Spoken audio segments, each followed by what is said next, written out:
నమస్తే, పొలిటికల్ మీడియాకి స్వాగతం. నా పేరు వినాయక్. ఈరోజు మన అతిథి జనసేన పార్టీకి సంబంధించిన యలమంచిలి ఎమ్మెల్యే సుందరపు విజయ్ కుమార్. ఆయన పేరులోనే విజయం ఉంది. దాదాపుగా ఆ విజయం దక్కించుకోవడానికి ఆయనకు సుమారు దశాబ్ద కాలం పైగా పట్టింది. మరోవైపున వివాదాలకు కేర్ ఆఫ్ అడ్రస్గా ఆయన నిలుస్తుంటారు. ఆయనతో మాట్లాడదాం. సార్ నమస్తే. నమస్కారం అండి. సార్, మీ పొలిటికల్ ఎంట్రీకి సంబంధించి విశేషాలు తెలుసుకునే ముందు మీ కుటుంబ నేపథ్యం ఏంటి, రాజకీయాల్లోకి ఏ విధంగా అడుగుపెట్టారు, అసలు దాని గురించి చెప్పండి సార్. ముందుగా మాది ఉమ్మడి కుటుంబం అండి. నాకు చిన్నప్పటి నుంచి ఎక్కువగా ఇన్డెప్త్ వెళ్తాను. ఏ పర్టికులర్ టాపిక్ అయినా సరే ఇన్డెప్త్ వెళ్తాను. ఎడ్యుకేషన్ అంటే ఏంటి, హెల్త్ అంటే ఏంటి, ఒకడికి దెబ్బ తగిలిందంటే ఎందుకు వాడు చేసుకోవాలి, ఇలా అంటే క్వశ్చన్ మీద క్వశ్చన్ వేసుకుంటూ వెళ్తూ ఉంటాను. మా ఫాదరు సోషల్ వెల్ఫేర్ డిపార్ట్మెంట్లో చేయటం, పెన్షన్లని అవన్నీ ఇవన్నీ అంతా కూడా ఇంతకుముందు అంతా డిపార్ట్మెంట్లోనే అన్నీ కూడా త్రూ అదే డిపార్ట్మెంట్ ఇచ్చేవాళ్ళు. ఇవన్నిటి మీద కొంత అవగాహన పెంచుకొని అసలు ఏంటి అనే దాని మీదకి వెళ్తే ఫైనల్గా నాకు అనిపించింది ఏంటంటే కొన్ని క్వశ్చన్స్కి ఆన్సర్ ఎమ్మెల్యే, లా మేకింగ్ హౌస్, చట్టాలు తయారు చేసేవాళ్ళు. సో దాని మీద ఇంకా పూర్తిగా అవన్నిటికి సొల్యూషన్ మనమైతే ఇలా చేయగలుగుతాం, మనమైతే ఇలా చేయాలి, ఇలా చేస్తే దేశం ఎలా బాగుపడుతుంది, ఇలాంటి కొన్ని క్వశ్చన్స్, కొన్ని ఆన్సర్స్ అవన్నీ అక్కడ వచ్చి సెంట్రిక్గా అయిపోయింది. సో అక్కడి నుంచి నేను ఎమ్మెల్యే అవ్వాలి, కొన్ని చేయాలంటే ఎమ్మెల్యే అవ్వాలి. అది నా రాజకీయ నేపథ్యం. అంటే ఇప్పుడు ప్రజాసేవ చేయాలంటే ఎమ్మెల్యే అవ్వాలి. ప్రజాసేవ డెఫినెట్గా ప్రజాసేవ ఎలానా చేయొచ్చండి. ప్రజాసేవ చేయండి, పెద్ద కంపెనీ పెట్టుకోండి, వేల కోట్లు సంపాదించండి, ఏదైనా చేయండి. బట్ ఎవరైతే చట్టం చేస్తారో వాళ్ళు ప్రాపర్గా చట్టం చేయకపోతే అందరూ ఎఫెక్ట్ అయిపోతారు. నిజాయితీగా కనుక వాళ్ళు ఉండకపోతే అందరూ ఎఫెక్ట్ అయిపోతారు. టైమ్లీ రెస్పాండ్ అవ్వకపోతే అందరూ అన్యాయం అయిపోతారు. ప్రాపర్గా నిజాయితీగా లేకపోతే ఈ దేశం ముందుకెళ్దు. కాన్సన్ట్రేటెడ్గా ఎవరైతే చట్టసభల్లో ఉంటారో వాళ్ళు ఎవరైతే పర్ఫెక్ట్గా యాక్ట్ చేసి కరెక్ట్గా నిజాయితీగా కరెక్ట్గా ఉండి వాళ్ళ టార్గెట్ ఓరియంటెడ్గా చేసుకుంటే, వాళ్ళు దేశం కోసం పనిచేయగలిగితే, వాళ్ళు నిజాయితీగా ప్రజల కోసం పనిచేయగలిగితే అందరం బాగుంటాం. ఎప్పుడు ఆలోచన వచ్చింది సార్ ఎమ్మెల్యే అవ్వాలన్న ఆలోచన? చిన్నప్పటి నుంచి నార్మల్గా చిన్నప్పటి నుంచి ఈ ఎలక్షన్స్ వెళ్ళడం, ఎలక్షన్స్లో జెండాలు అని, పాటలని, క్యాంపెయినింగ్లు అవన్నీ అట్రాక్టివ్గానే ఉండేవి చిన్నప్పుడు. స్కూల్ ఏజ్ ఒక ఇన్సిడెంట్ అయినా గుర్తుందా? అంటే అప్పట్లో ఎన్టీ రామారావు గారు 1980లో పార్టీ 83లో మా అమ్మమ్మ గారి ఇల్లు, ఆయన పత్తడి గారు వాళ్ళ ఇల్లు. యాక్చువల్గా ఆయనకి ఇది కూడా అమ్మమ్మ గారి ఇల్లే, ఎదురెదురే. 83లో ఆయన పోటీ చేసినప్పుడు మేము చిన్న పిల్లలు, నాకు మ్యాక్సిమం ఉంటుంది ఒక 4 years. ఆయన జెండాలు పట్టుకుని తిరిగేవాళ్ళం. అయితే రాను పొలిటికల్ మీద కొంచెం ఇంట్రెస్ట్. మా ఫాదర్ కూడా సోషల్ వెల్ఫేర్ ఆఫీసులో మెయిన్ ఉండటం, ఈ జిల్లా అంతా ఎక్కడికి వెళ్ళినా మా ఫాదర్ దగ్గరికి రావటం, మాకు రిక్షా ఇప్పించండి బాబు, లేకపోతే పెన్షన్ ఇప్పించండి, లేకపోతే స్కాలర్షిప్ ఇప్పించండి. స్కూల్స్లోకి వెళ్ళేసరికి కాలేజీలో వెళ్ళినప్పుడు మా టీచర్స్ వాళ్ళు కూడా పలానా బాబుకి పెన్షన్ లేదు, స్కాలర్షిప్ లేదు, కొద్దిగా మీ ఫాదర్ చెప్పండి. ఇవన్నీ కొంచెం ఆ దీంట్లోనే నన్ను నడిపింది. ఫస్ట్ టైం ఎప్పుడు, అంటే ఏ విధంగా పీఆర్పీలోకి రాజకీయ బిఫోర్ మా కజిన్, మా ఫాదర్ వాళ్ళ కజిన్ కూతురు ఈటీ విజయలక్ష్మి గారు. సో మా ఫాదరు, మా అక్క అవుతుంది నాకు, ఎప్పుడు వెళ్ళినా కూడా బేబీ అనే చిన్న అని బాగా ఇద్దరు మంచిది. వెళ్ళినప్పుడల్లా కొంచెం ఆవిడ మీకు తెలిసే ఉంటుంది, అప్పుడు వైజాగ్ 1 ఎమ్మెల్యే. తర్వాత అలా ఎమ్మెల్యే తర్వాత ఇక్కడ ఉన్న మా ఊర్లో మాకు అన్నీ. అప్పుడు కూడా బల్రెడ్డి సత్యారావు గారు కూడా మా ఫాదర్ కజిన్ అవుతారు. ఆయన ఉన్నప్పుడు కూడా ఆయన ఇంటికి వెళ్ళామంటే ఇంట్లో తీసుకెళ్ళి మా పెద్దమ్మ గారు వాళ్ళు కూర్చి, తర్వాత అంతా ఇలా రకరకాలండి. ఎంత పొలిటికల్గా చుట్టూ తిరిగిన ఫ్యామిలీ. కాంగ్రెస్ స్టార్టింగ్ వీళ్ళు కాంగ్రెస్లో ఉండడం వల్ల వాళ్ళతో తిరిగినప్పుడు స్కూల్ ఏజ్లోనే తిరగడం నాకు కొంచెం ఇంట్రెస్ట్. అసలు ఏంటి పాలిటిక్స్ ఏంటి, అసలు ఏంటి సిస్టమ్ ఏంటి అని అర్థం చేసుకున్నప్పుడు చాలా క్లారిటీగా ఏంటి ఇది, ఒకళ్ళ మీద అన్యాయంగా కేసులు పెట్టడం ఏంటి, ఒకళ్ళు అన్యాయంగా ఇది చేసి ఇన్ఫ్లుయెన్స్లు చేయడం ఏంటి, ఎక్కడికి వెళ్ళి ఆగుతుంది ఇది, ఎక్కడి నుంచి మొదలవుతుందని చూస్తే అది పూర్తిగా చట్టసభ నుంచే మొదలవుతుందండి ఏదైనా సరే. చట్టం దగ్గర నుంచి మొదలవుతుంది. ఏదైతే చట్టం చేసామో అక్కడి నుంచే మొదలవుతుంది. సరే, సిస్టమ్ అంతా ఎలా మనం చేసుకోవాలి, ఎక్కడ ఇన్ఫ్లుయెన్స్ అవుతుంది, మనం ముందుకు ఎందుకు వెళ్ళలేకపోతున్నాం, పక్క దేశాలు ఎందుకు బాగా ఇదవుతుంది, మనది రిచెస్ట్ కంట్రీ, ఒకప్పుడు చాలా ఇది, మన జీన్స్ కూడా బాగా ఇంటలెక్చువల్ జీన్స్, ఇవన్నీ మనం చెక్ చేసుకుంటే ఎక్కడ లోపాలు ఉన్నాయంటే ఈ పొలిటికల్ సిస్టంలో కొంత డిస్టర్బెన్స్ ఉంది. సో మనం సరే చట్టం చేయటం, చట్టాన్ని ఇంప్లిమెంట్ చేసేటప్పుడు సూపర్వైజేషన్ చేయడం అనేది అసెంబ్లీ, పార్లమెంట్ అంటే వ్యాస్ట్. మనకు 5 సంవత్సరాలకి మనకి క్వశ్చన్ చేయడం కానీ, చట్టాలు చేయడం కానీ వాటికి ఎక్కువగా పార్టిసిపేట్. అసెంబ్లీ ఫస్ట్ మీరు రాజకీయాల్లోకి అంటే ఏ పార్టీ ద్వారా అడుగులో పెట్టారంటే? ప్రజారాజ్యం అండి. ప్రజారాజ్యం చిరంజీవి గారు అంటే ఏ సంవత్సరంలో అడుగు పెట్టారు? 2008 పార్టీ రాకముందు మేము చిరంజీవి గారు ఇలా వద్దాం అనుకుంటున్నారు అన్నప్పటి నుంచి చాలా స్ట్రాంగ్గా విశాఖపట్నంలో 2-3 కలిసి నేను కూడా ఎలా అయినా పార్టీ పెట్టాలని చేశాను. మేము ఎలా వెళ్ళారు పార్టీలోకి? ఎలా వెళ్ళారు అసలు? ఎవరి ద్వారా వెళ్ళారు? ఎవరేం లేదండి, అందరు కలిసే. అసలు మేము ఫస్ట్ కదా, పార్టీ పెట్టక ముందు నుంచి మేము రాఘవరావు అని, శరత్ అని వీళ్ళు ఉండేవాళ్ళు, వాళ్ళతో పాటు నేను ఉండేవాడిని. అలాగే పంచకల్ రమేష్ బాబు ఉండేవారు, విలా శ్రీనివాస్ అని, కాశీ విశ్వనాథ్ అని, ఇలా కొంతమంది గ్యాంగ్ ఉండేది వైజాగ్లో. మా తర్వాత ఒకరు రావడం, వీళ్ళందరూ అలా పార్టీ పెట్టక ముందు నుంచి మేము. అంటే ఇప్పుడు చిరంజీవి గారిని పార్టీ పెట్టక ముందు నుంచి మీరు పిఆర్పి తరపు నుంచి అంటే చిరంజీవి గారి మీద అభిమానంతో ఉన్నారు. అది ఎలా అంటే ఎలా ముందుకు వెళ్ళారు, ఎలా కలిశారు, అసలు సందర్భమైన ఉంది? ఏం లేదండి, పార్టీ పెట్టిన తర్వాత ఒక్కొక్కరు ఒక్కొక్క కాన్స్టిట్యున్సీని తీసుకుని వర్క్ చేశారు. నేను అప్పుడు ఈస్ట్లో ఉండేవాడిని. ఈస్ట్లో ఉన్నప్పుడు ఇప్పటి నుంచి నేను బ్రాటప్ ఆఫ్ అక్కడ అంతా కూడా ఎంవిపి కాలనీ. సో పెరగటం అంతా అక్కడ ఎంవిపి చిన్నప్పటి నుంచి. సో అక్కడ అంతా ఫ్రెండ్షిప్ అంతా. సో అక్కడ మేము పెరగటం, తర్వాత మేము వర్క్ చేసినప్పుడు చిరంజీవి గారితో మేము మాట్లాడుకోవటం, వెళ్ళటం. చిరంజీవి గారిని ఫస్ట్ కలిసిన సందర్భం ఏంటి సార్? అదే స్టార్టింగ్లోనేనండి. గుర్తుందా? చిరంజీవి గారు అంతకన్నా ముందు కూడా కలిసాం కదా, సినిమాల్లో వచ్చినప్పుడల్లా మేము ఆయనతో పాటు తిరగడం జరిగింది. అంటే ఎలా సార్? అది సినిమా 100 days ఫంక్షన్స్కి వాటికి వెళ్తూ ఉండేవాళ్ళం కదండి. అది ఒక అభిమానికి వెళ్ళడం, ఆయన నేరుగా కలిసే అవకాశం ఉండదు కదా అలాంటి సందర్భాల్లో. అభిమానే. ప్రజారాజ్యం పెట్టిన తర్వాత పార్టీ దీన్ని నార్మల్గా నేనేం చేస్తా అంటే, నేను డైరెక్ట్గా లీడర్స్ని ఎక్కువగా నేను డిస్టర్బ్ చేయనండి. వెళ్తాం, ఏమైనా ఫోటోలు కూడా నేను ఎక్కువ. అసలు కలిసిన సందర్భం ఉందా అసలు చిరంజీవి గారిని ప్రజారాజ్యంలో ఉన్నప్పుడు? కలిసాం మాట్లాడాం. ఎప్పుడు అది గుర్తుందా? గుర్తుంది. కాన్వర్జేషన్ ఏం నడిచింది? కాన్వర్జేషన్ ఏం లేదండి, నేను ఓన్లీ పార్టీ పని చేసుకునే ఆ మైండ్ సెట్లోనే ఉన్నాను. పార్టీ పెరుగుతుంది, పార్టీ పని చేసే మైండ్ సెట్లో ఉన్నాను. అండ్ ఈస్ట్లో యాస్పిరెంట్గా కూడా ఉన్నాను. యాస్పిరెంట్గా ఉన్నప్పుడు గంట గారు ఉండేవారు. సో ఆయనతో పాటు, ఆయన జాయిన్ అయిన తర్వాత ఆయనతో పాటు వర్క్ చేయటం, మోర్ ఆఫ్ పార్టీ స్ట్రెంగ్తన్ చేయడం, పార్టీని ఎస్టాబ్లిష్ చేయడం, దాని మీద కాన్సన్ట్రేషన్ అండి. ఎమ్మెల్యే అవ్వాలనేది మీ సంకల్పం. ఎందుకంటే మీరు చెప్పినట్టుగా చేయగలుగుతాం, ఏదైనా చేయడానికి శాసనకర్తలుగా ఉంటామనే ఉద్దేశంతో మీరు అనుకున్నారు, మంచి చేయడానికైనా దేనికైనా. 2009లో టికెట్ కోసం ప్రయత్నం చేయలేదు సార్? పిఆర్పీలో చేశాను. ఎక్కడ చేశాను? ఈస్టే. అప్పుడు వంశీకృష్ణ శ్రీనివాస్ యాదవ్ ఉన్నాడు, ఇప్పుడు సౌత్ ఎమ్మెల్యే, ఆయనకి అది అలాట్ చేశారు. నన్ను ఎలమంచిలో వెళ్ళమన్నారు, మీరు నేటివ్ ప్లేస్ కదా అంటే, నేను అప్పుడు వర్క్ చేయలేదు, ఎవరో మనకు తెలియదు. సో నేను వెళ్ళండి, నేను పార్టీకి వర్క్ చేస్తాను, ఉండిపోయాను. అంటే ఓడిపోతామని ఒక వెనుకం చేశారు? ఓడిపోవడానికి మనం ఏం పని చేయలేదు కదండి. ఎవరెవరో తెలియదు, ఎలా చేస్తాం? ఎవరో తెలియదు. జస్ట్ 10 రోజులు 15 రోజుల ముందు వచ్చేసి నిలబడిపోయాను, మీరు అందరూ చేశానంటే అది టాసే కదా. జస్ట్ కళ్ళకి గంతలు పెట్టుకొని వెళ్ళిపోవడమే కదా. కాంగ్రెస్ కూడా అప్పటికి స్ట్రాంగ్గా ఉన్నట్టుంది కదా సార్? కాంగ్రెస్ కూడా అప్పుడు పార్టీ రాష్ట్రంలో స్ట్రాంగ్గా ఉన్నట్టుంది కదా ఆ సమయానికి? స్ట్రాంగ్ అంటే రాజకీయం వేరండి, రాజకీయ ఎత్తుగడలు వేరు. ఎలమంచిలో టికెట్ ఇస్తామన్నా మీరు వెనుకం చేశారా? వెనుకం చేశాం. మనం పని చేయలేదండి, దానికి ఎక్కడ ఉంది ధర్మం? అప్పటికే 4-5 ఉండేవారు ఇక్కడ పని చేసేవాళ్ళు. వాళ్ళని వదిలేసి మనం వస్తానంటే ఎలా అవుతుంది? ఎంతకాలం ఉన్నారు సార్ పిఆర్పీలో? పిఆర్పీ ఉన్నంతవరకు, పిఆర్పీ విలీనం అయినంతవరకు ఉన్నాను.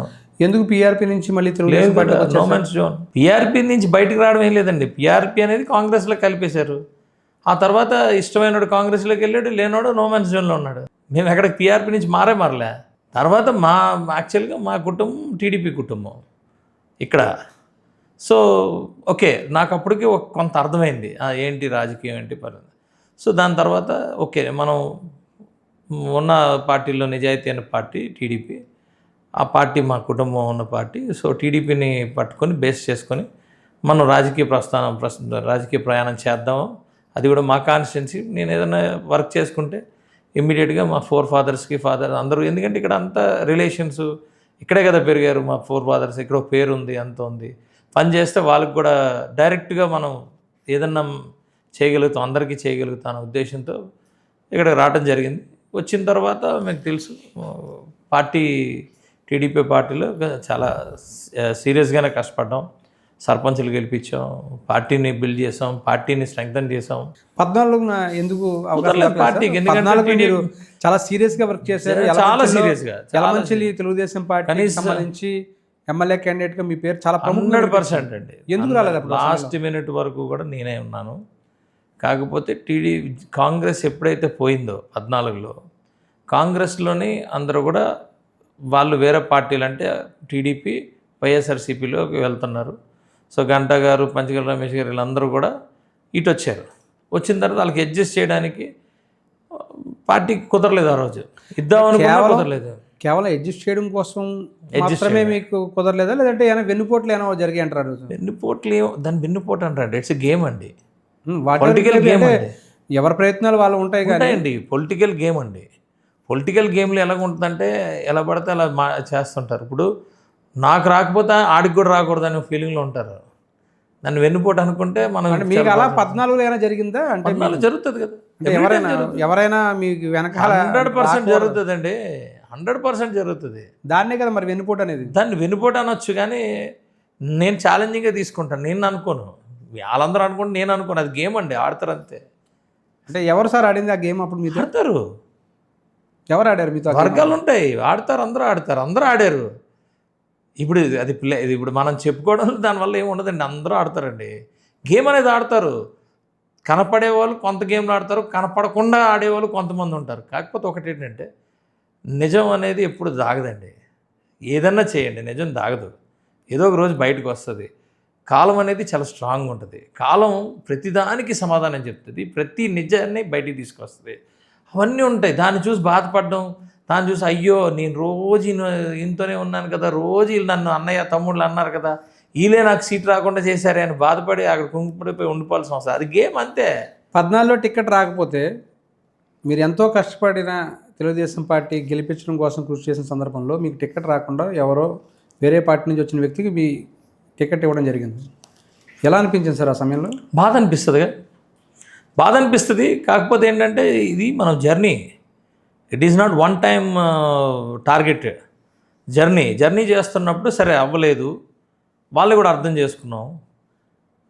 సరే వాళ్ళకి ఇప్పుడు పార్టీ కోసం మనం ఏదో ఒక రోజు రావాలి కదా. ఫస్టే వచ్చింది మనకి పార్టీ కోసం. అది ఈ రోజుకి కూడా పార్టీకి నువ్వు చేసావు కానీ పార్టీ నీకేం చేయలేకపోయింది అనే ఫీలింగ్ ప్రతి ఒక్క కార్యకర్తలో ఉంటుంది. ఆ సందర్భంలో చంద్రబాబు నాయుడు గారు పిలిచి మాట్లాడారు సార్ మీతోటి? టికెట్ ఎందుకు చెప్పారా? పిలిచి మాట్లాడారు. ఏమని చెప్పారు సార్ అప్పుడు?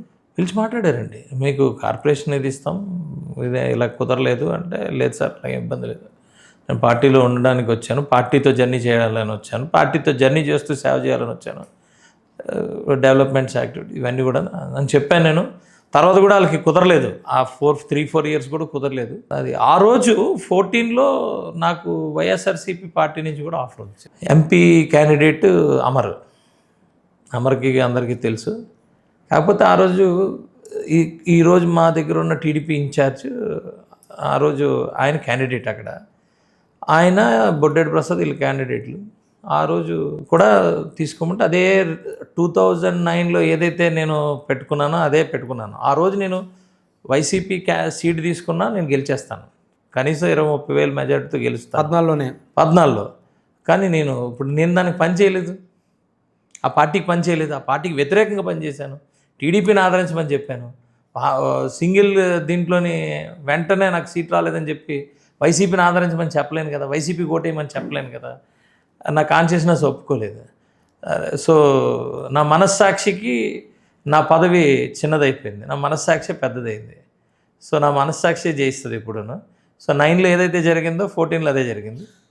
మీకు 2-3 ఏళ్ళ పాటు కూడా పార్టీలో ఏ పదవి రాలేదు, పదవి ఇస్తానని కూడా వాళ్ళు ఇవ్వలేదు. అంటే మిమ్మల్ని మోసం చేసినట్టు అనిపించలేదు సార్ తెలుగుదేశం పార్టీ? ఇది మోసం అనేది కాదండి, రకరకాల కాంబినేషన్స్ ఉంటాయి. నేను పెద్ద మనసుతో చేసుకుంటాను, మీకు తెలుసు కదా, నేను పెద్ద మనసు చేసుకొని ఇక్కడేం మాట్లాడలా. ఎప్పుడు కూడా ఒకటి గుర్తుపెట్టుకోండి, గేమ్ ఆడేటప్పుడు ప్రాపర్ గేమ్ ఉంటుందండి. ఆ గేమ్ ఆడేటప్పుడు రకరకాల కాంబినేషన్స్ ఉంటాయండి. ఒకవేళ బాబు గారికి, చంద్రబాబు నాయుడు గారికి నాకు ఇవ్వాలని ఉన్నా, ఇంకొకరు ఎవరో వచ్చి ఏదో ఒకటి చెప్పచ్చు. ఆ రోజు యాక్చువల్ 14-19లోని అంత ఎవరు పడితే వాళ్ళకి పదవులు ఇచ్చేయాలని వాళ్ళకేం లేదు ఆ రోజు. సో రకరకాల కాంబినేషన్స్ ఇవన్నీ అబ్జర్వ్ చేసుకుంటూ నేర్చుకోవడానికి నాకు బాగా పనిచేసింది. అప్పుడు కూడా కూటమే ఉంది కదా సార్? కూటమే బయట నుంచి జనసేన పవన్ కళ్యాణ్ గారు సపోర్ట్ చేశారు. ఆ రోజు జనసేన ఇస్ నోవేర్ అండి. ఓన్లీ ఆయన సపోర్ట్ చేసి ఎవ్వరి మీద ఏ ఇది కూడా పెట్టలేదు, మాట్లాడలేదు. కేవలం సపోర్ట్ చేసి కొన్ని అంశాల మీద ఆయన ఓన్లీ ప్రజల అంశాల మీదే మాట్లాడారు ఆ రోజు జనసేన. పదవులు కానీ మాకు ఈ పదవి ఇవ్వండి, మాకు ఇది నించున్నారు, బయట నుంచే సపోర్ట్ చేశారు ఆయన. బయట నుంచే ఓన్లీ ఉద్దానం గురించి మాట్లాడారు, అమరావతి గురించి మాట్లాడారు. ఇలాంటి స్ట్రాంగ్ థింగ్స్ కోసం మాత్రమే ఆయన మాట్లాడారు. సో జనసేన సపోర్ట్ చేశారు బయట నుంచి, జనసేన ఓన్లీ ప్రజల కోసమే మాట్లాడారు అంతే. ఆ రోజు నా మనస్సాక్షి ఒప్పుకోలేదు కాబట్టి నేను 2009లోనూ పోటీ చేయలేదు, 14లో వైఎస్ఆర్సీపీ అవకాశం ఇచ్చినప్పటికీ కూడా నేను ఆ పార్టీలో చేరాలని చెప్పాను. మరి మీ మనస్సాక్షికి వ్యతిరేకంగా తెలుగుదేశం పార్టీని వీడి ఏ విధంగా జనసేనలో చేరారు సార్ ఎన్నికల ముందు? మనస్సాక్షికి వ్యతిరేకంగా ఎలా మీరు చెప్తారు? I'm from PRP. యువరాజ్యంలో నేను పవన్ కళ్యాణ్ గారు కలిసి పనిచేసాం. తెలుగుదేశం పార్టీలో పదవులు రాకే అన్సాటిస్ఫాక్షన్ తోటే మీరు జనసేనలోకి వెళ్ళారంటారు. ఏం చెప్తారు సార్ మీరు? నో జర్నీ చేశాము, అక్కడ కుదరలేదు, వెయిట్ చేశాము. నేను 2-3 నెలలు వాళ్ళకి నేను చెప్పాను, ఇలా నాకు పవన్ కళ్యాణ్ గారు ఫస్ట్ నుంచి నేను ఇద్దరం కలిసి పనిచేసాం, అక్కడ అవ్వట్లేదు. అవ్వలేనప్పుడు నా జర్నీ నేను ఆపుకోలేను కదా. అంటే ఎమ్మెల్యే అవ్వాలనే ఒక సంకల్పంతో పార్టీ మారారా? ఏ కారణం చేత పార్టీ మారారు? నియోజకవర్గ బాధ్యతల కోసమే నేను మారాను. ఎందుకంటే నాకంటూ ఫ్రీడమ్ ఉండాలి కదండి. నియోజకవర్గం ఇప్పుడు నేనేమనుకుంటాం, ఒక కాన్స్టిట్యున్సీని తీసుకొని ఈ దేశం ఎలాగ ఉండాలో ఆ కాన్స్టిట్యున్సీ నుంచే నేను తీసుకురావాలని అనుకున్నా. ఇప్పుడు కాన్స్టిట్యున్సీ తెలుగుదేశం పార్టీలో ఉన్నప్పుడు ఆ ఫ్రీడమ్ దక్కలేదు సార్ మీకు? ఫ్రీడమ్ ఉంది, ఎందుకు లేదు? ఫ్రీడమ్ ఉంది. నియోజకవర్గ ఇన్ఛార్జ్గా మీకు ఇన్ఛార్జ్ ఇచ్చారు. ఇన్ఛార్జ్ ఇచ్చిన తర్వాత నేను ఎన్ని చేశాను, ఇన్ఛార్జ్గా నేను స్టేట్ మొత్తంలో గుర్తుపెట్టుకున్నాను. నన్ను గుర్తుంచుకుంటారు జనాలు. స్టేట్ మొత్తం నేను చేసిన ధర్నాలు కానీ, నేను చేసిన ఇవి కానీ, పోరాటాలు కానీ, పార్టీ కార్యక్రమాలు కానీ ఇవన్నీ కూడా ఉన్నాయి. కుదరలేదు అంతే ఆ రోజు. తర్వాత ఆయన వచ్చాడు ఎమ్మెల్యేగా. వచ్చిన తర్వాత ఆయనే మళ్ళీ 2019 కూడా ఆయన ఎమ్మెల్యే. మరి ఇంకా ఎమ్మెల్యేకి ఛాన్స్ ఎక్కడ ఉంది నాకు అక్కడ లేదు. ఒక సిట్టింగ్ ఎమ్మెల్యే ఉంటుండగా నాకు లేదు. సో నేను నా పాత పార్టీకి వెళ్ళి చేసుకున్నాను. కానీ ఏ రోజు తెలుగుదేశం తిట్టలేదే. చంద్రబాబు నాయుడు గారి మీద నాకున్న ఒపీనియన్ జనసేనలో ఉండి కూడా చెప్పాను నేను.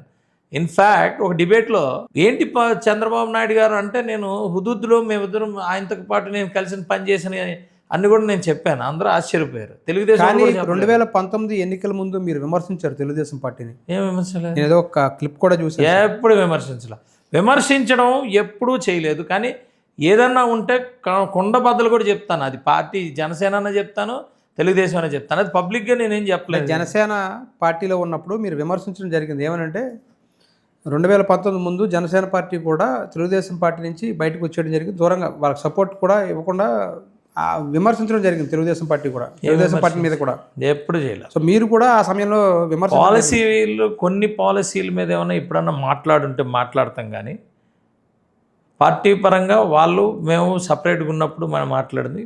ఇప్పుడైనా ఒకవేళ ప్రాబ్లం ఏమైనా ఉంటే ఓపెన్గానే మాట్లాడతాం. కానీ కూటమిలో ఉన్నప్పుడు బయటికి మేము మాట్లాడకూడదు. అది ఒక డిసిప్లిన్ ఉంటుంది. ఆ డిసిప్లిన్ ప్రకారం వెళ్తాం. సరే, 2019 ముందు జనసేనలోకి ఏ విధంగా వెళ్ళారు సార్? అంటే ఎవరు ఆహ్వానం వచ్చింది, లేకపోతే మీరే ప్రయత్నం చేశారా? నా ఇష్టం. కళ్యాణ్ గారు నేను బాగా నేను ఎక్కువగా నన్ను తమ్ముడిగానే చూసుకుంటారు ఆయన, మా కుటుంబాన్ని. మనం పార్టీ నడుపుకుందాము, నేను వస్తాను. నేను సరేరా నువ్వు మన పని. మీ అంతా మీరే వెళ్ళారా అక్కడి నుంచి? నా అంతటి నేనే వెళ్ళానండి. నా అంతటి నేనే వెళ్తా. ఆయన కూడా రమ్మని ఆనందంగా పిలుస్తారు.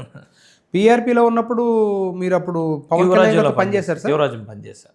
యువరాజ్యంలో ఎలా సార్? ఏంటి యువరాజ్యం అనేది? ఇప్పుడు నేను అప్పుడు బాగా యువకుడిని. యువరాజ్యంలో అప్పుడున్న దాంట్లో మనం పనిచేసాం బాగా. యాక్చువల్గా అక్కడ వరకు వెళ్ళాం కానీ మన యువరాజ్యం అధ్యక్షుడు కూడా చేయాలి.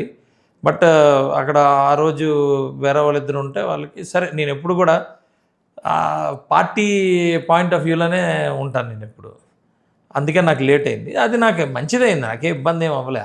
2019 పరిస్థితి ఏంటి సార్? అప్పుడు 20,000 ఓట్స్ వచ్చాయండి. నేను అంత ఆర్గానిక్గానే, మనం ఎవరిని ఇబ్బంది పెట్టకుండా ఆర్గానిక్గానే పనిచేసాం. 20,000 వచ్చాయి. దానివల్ల టీడీపీ ఓడిపోయింది. కానీ టీడీపీని ఎవరిని రమ్మని నేను అడగల. నా మీద ఇంట్రెస్ట్తోనే వచ్చిన వాళ్ళంతా. కొన్ని గ్రామాల్లో అయితే నువ్వు నేనని వచ్చాం. ఎగ్జాంపుల్ మునోపాక్ గ్రామం 3 పార్టీలు ఈక్వల్గా వచ్చాయి ఆ రోజు. అది కొంత ఇది. సో ఎక్కడెక్కడ ఏం సమస్యలు అది కూడా నేర్చుకోవడానికి. ఫస్ట్ టైం ఓటమి 2019లో చూస్తారు, ఎలా అనిపించింది సార్ అప్పుడు? ఓటమి కాదండి, అది కూడా జర్నీయే. ఓటమి కాదు, నాకు అర్థం చేసుకోవడానికి ఒక కాస్ట్లీ ఎక్స్పీరియన్స్. చిన్న విషయం కాదు కదా సార్, ఎలక్షన్స్లో పోటీ చేయడం, ఎమ్మెల్యేగా పోటీ చేయడం, ఆర్థికంగా చాలా బలమైన పొజిషన్ కూడా ఉండాలి. ఆర్థికంగానే కాదండి, సమయం కూడా బోల్డ్ ఇదవుతుంది. వ్యాపారాలు వదులుకొని రావాలి, ఆ వ్యాపారాలు పాడవుతాయి, అన్నీ చూసాం. అది వెంటనే 19 వెంటనే కరోనా ఒకటి వచ్చింది. ఈ ఎన్నికలు కోలుకోలేని టైంలో అంటే 18 నుంచి అన్నీ వదిలేసుకొని 19 ఎలక్షన్లకు వెళ్ళాం. ఎలక్షన్ అయిన తర్వాత మళ్ళా 1 సంవత్సరం పాటు కష్టపడి ఏదో నిలదొక్కుంటున్నారా అంటే కరోనా వచ్చింది.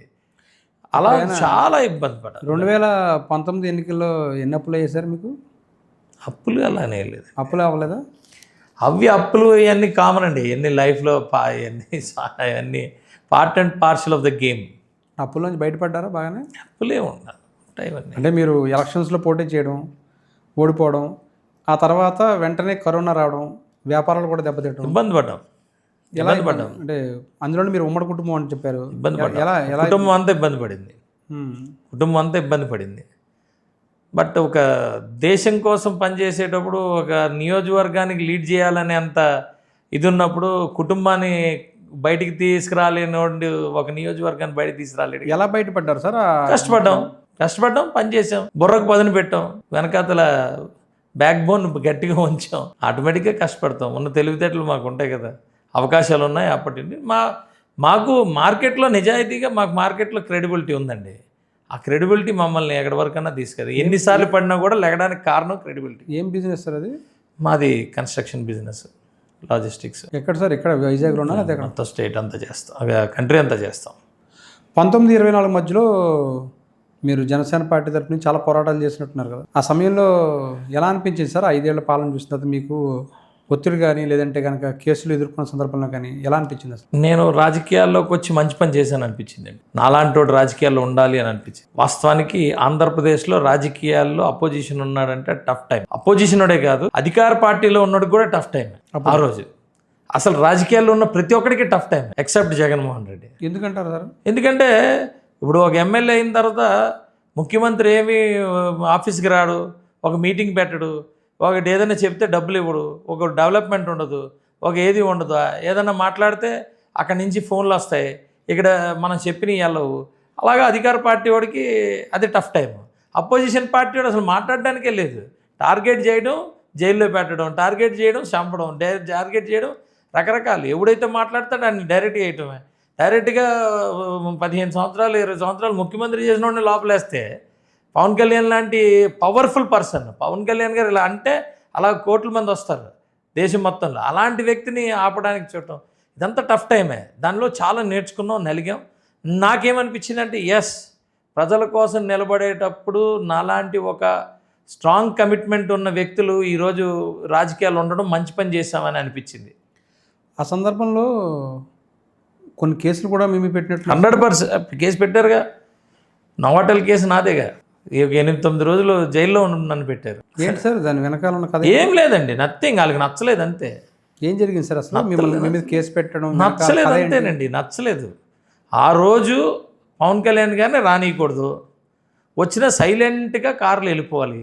ఏ సంవత్సరం సార్ అది? 2022 సైలెంట్గా కార్లు వెళ్ళిపోవాలి. జనవాణి అనే ఒక కార్యక్రమం, జనవాణికి విపరీతమైన రెస్పాన్స్. విశాఖపట్నంలో జనవాణి కార్యక్రమం పెడితే బోల్డ్ అన్ని భూతగులు, బోల్డ్ అన్ని కబ్జాలు ఇవన్నీ బయటపడిపోతాయి కాబట్టి పవన్ కళ్యాణ్ గారు రాకూడదు. రాకూడదు కాబట్టి ఆయన్ని ఎక్కడ కూడా రాకుండా మొత్తం లైట్లన్నీ ఆపేసి ఆ, ఇబ్బంది పెట్టాలని ప్లాన్ చేశారు. మేము దానికి అడ్డాము. మేము ఆయన వెళ్తున్నప్పుడు పైన అసలు మేము ఎక్కడ ఉన్నామో తెలియదు, ఏమున్నామో తెలియదు. ఆ రోజా గారి మీద మేము ఏదో ఆ, హత్య చేయడానికి ఈ విషయం ఏది ఆ, డబ్బా మూత తీసుకురామని ఎవరెవరి మీదే పెట్టారు. అసలు పాపం ఇంట్లో కూర్చున్న కార్యకర్తల మీద, అప్పుడే జాయిన్ అయిన కార్యకర్తల మీద అసలు వాళ్ళ ఫోన్ అవన్నీ తీసుకుంటే అసలు ఎక్కడా ట్రేస్ అవ్వరు. వాళ్ళు అసలు ఎయిర్పోర్ట్లోనే లేరు. కనీసం 100 మంది మీద కేసు పెట్టారు. ఎన్ని కేసులు పెట్టారు సార్ మొత్తం మీద మీకు? చాలా కేసులేండి. 8 కేసుల పైన ఉంటాయి సార్. 8, 10, 15 కేసులు ఉన్నాయి. అంటే ఇవన్నీ లాస్ట్ 5 ఏళ్ళలోనే జరిగాయా లేకపోతే ఇంకెక్కడైనా? అయితే దానికన్నా ముందు కూడా ఒక పబ్లిక్ హియరింగ్ దగ్గర ఒక ఇష్యూ అయింది. అప్పుడు ఒక కేసు పడింది. మిగిలిన అన్ని ఈ 5 మేము 307 కేసులు కూడా పెట్టినట్టున్నారు మడ్రాటంలో కేసు. అదే అదే ఇది ఇందులోనే ఇందులో భాగంగానే ఈ కేసు. అంటే మీరు కేవలం నేను మీ నాయకుడిని అంతే అండి. ఆయనతో పాటు కూడా ఉన్నందుకు.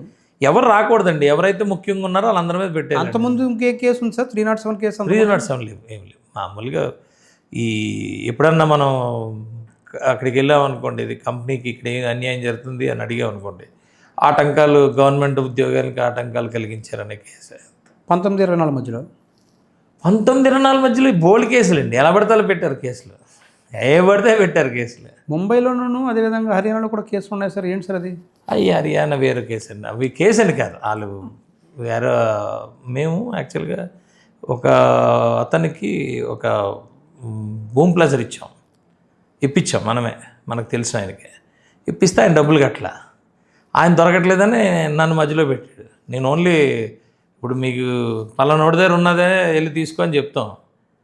అది ఆయన ఏం చేశాడంటే ఆయన పేరుతో నా పేరు కూడా రాశాడు. ఏం పేరు ఎక్కడ సార్? సోనిపత్లో ఇంకా నడుస్తున్నట్టు. క్లియర్ అయిపోయిందండి అది. ఆయన నాకు బెస్ట్ ఫ్రెండ్. నవీ ముంబైలో కేసు ఏంటి సార్? అవన్నీ ఇయ్యానండి ఇలాంటివే. అదేంటి సార్ నవీ ముంబైలో కేసు? పేమెంట్స్ డిలే అయినప్పుడు పెట్టారు కేసు. 20లోని పేమెంట్స్ డిలే అవుతాయి కదా, పేమెంట్ రాలేదని చెప్పి కేసు పెట్టారు. అంటే మీ కన్స్ట్రక్షన్ సంబంధించి సార్ లేకపోతే ఏంటది? కన్స్ట్రక్షన్ సంబంధించినవి అవన్నీ క్లియర్ అయిపోతాయిలేండి.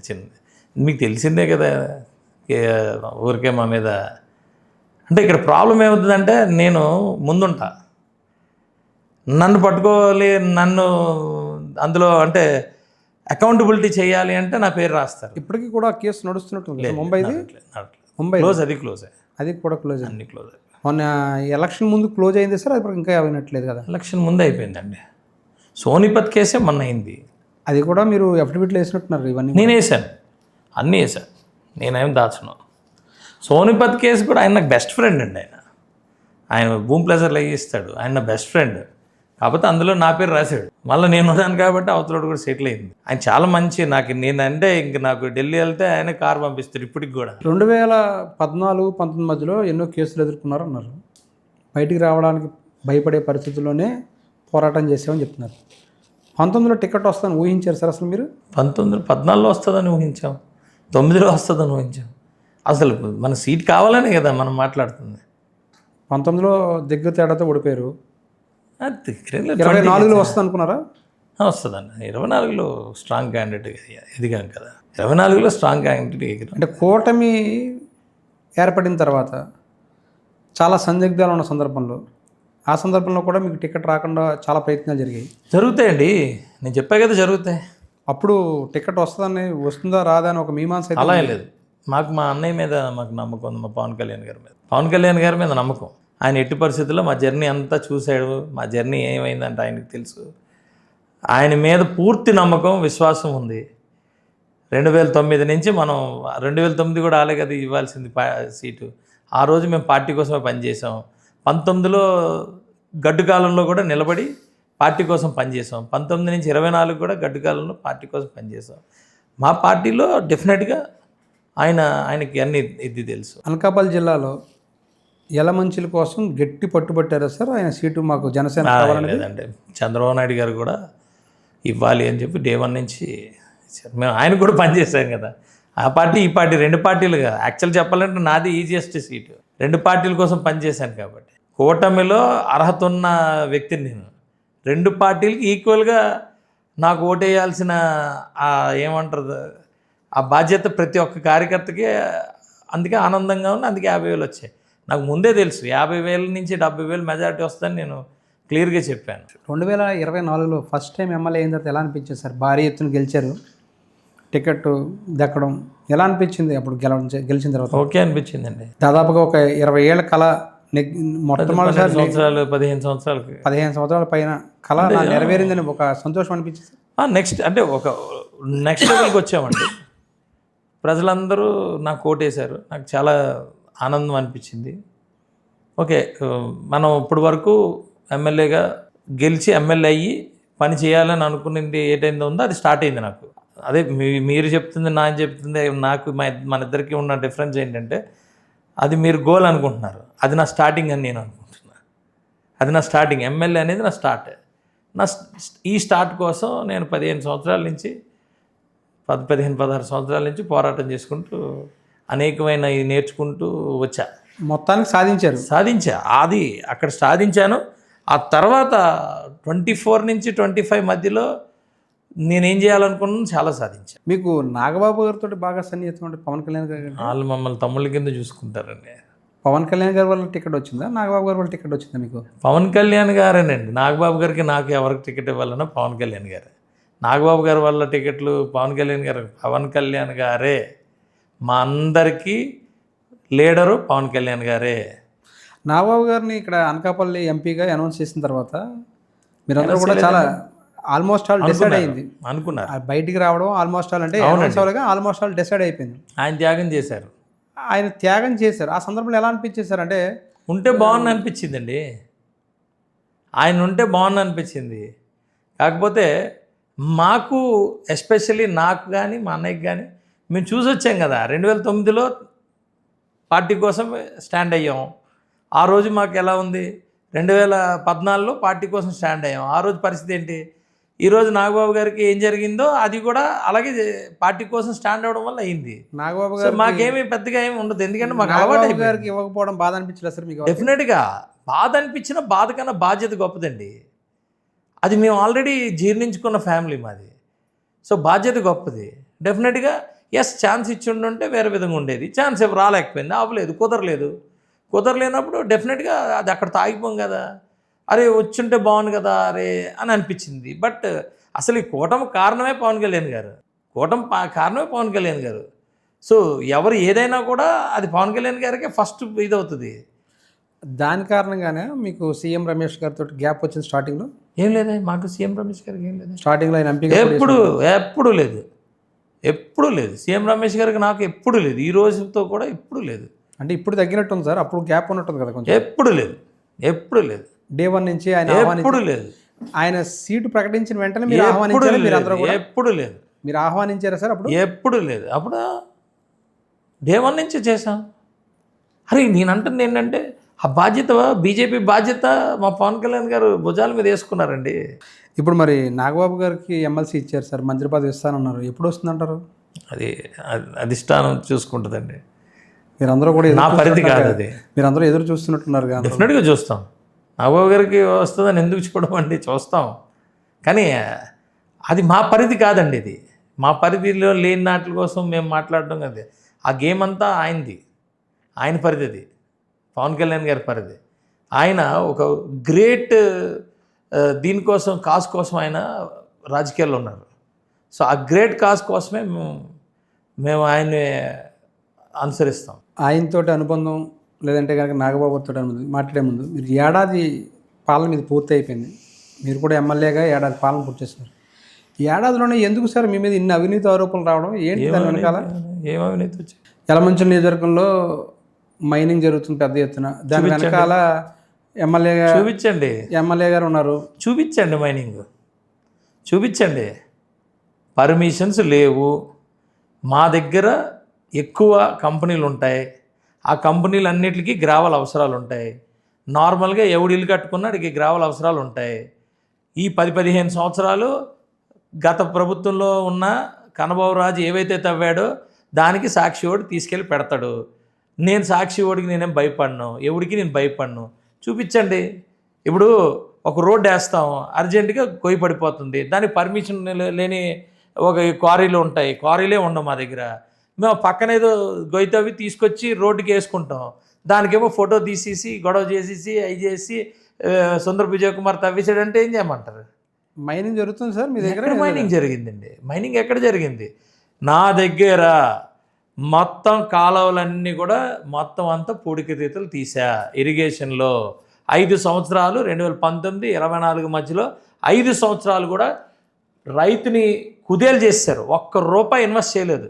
మొత్తం అంతా కూడా మా దగ్గర ఉన్న డ్యాములు కానీ, మా దగ్గర ఉన్న చెక్ డ్యాములు కానీ ఇవన్నీ కూడా పూర్తిగా నాశనం అయిపోయాయి. కనీసం డోర్లు కూడా పనిచేయలేని పరిస్థితులు వచ్చాయి. కాలువలంతా కూడా పూడికలు పెరిగిపోయినాయి. ఫస్ట్ కాన్స్టిట్యున్సీ నాదే. నేను మొత్తం అన్నీ కూడా క్లీన్ చేసుకుంటూ వెళ్తున్నాను. క్లీన్ చేస్తే అందులో మైనింగ్ అంటే అలా? చెరువులన్నీ తవ్వించుకున్నా. చెరువుల్లోనే మిషన్ పెడితే మైనింగ్ అంటే అలా? ఎన్ని మాటలు మాట్లాడడానికి ఉండదండి. అది అనధికారికంగానే అధికారంగా చేయించుకో? అధికారికంగానే పర్మిషన్ ఉంటుందండి.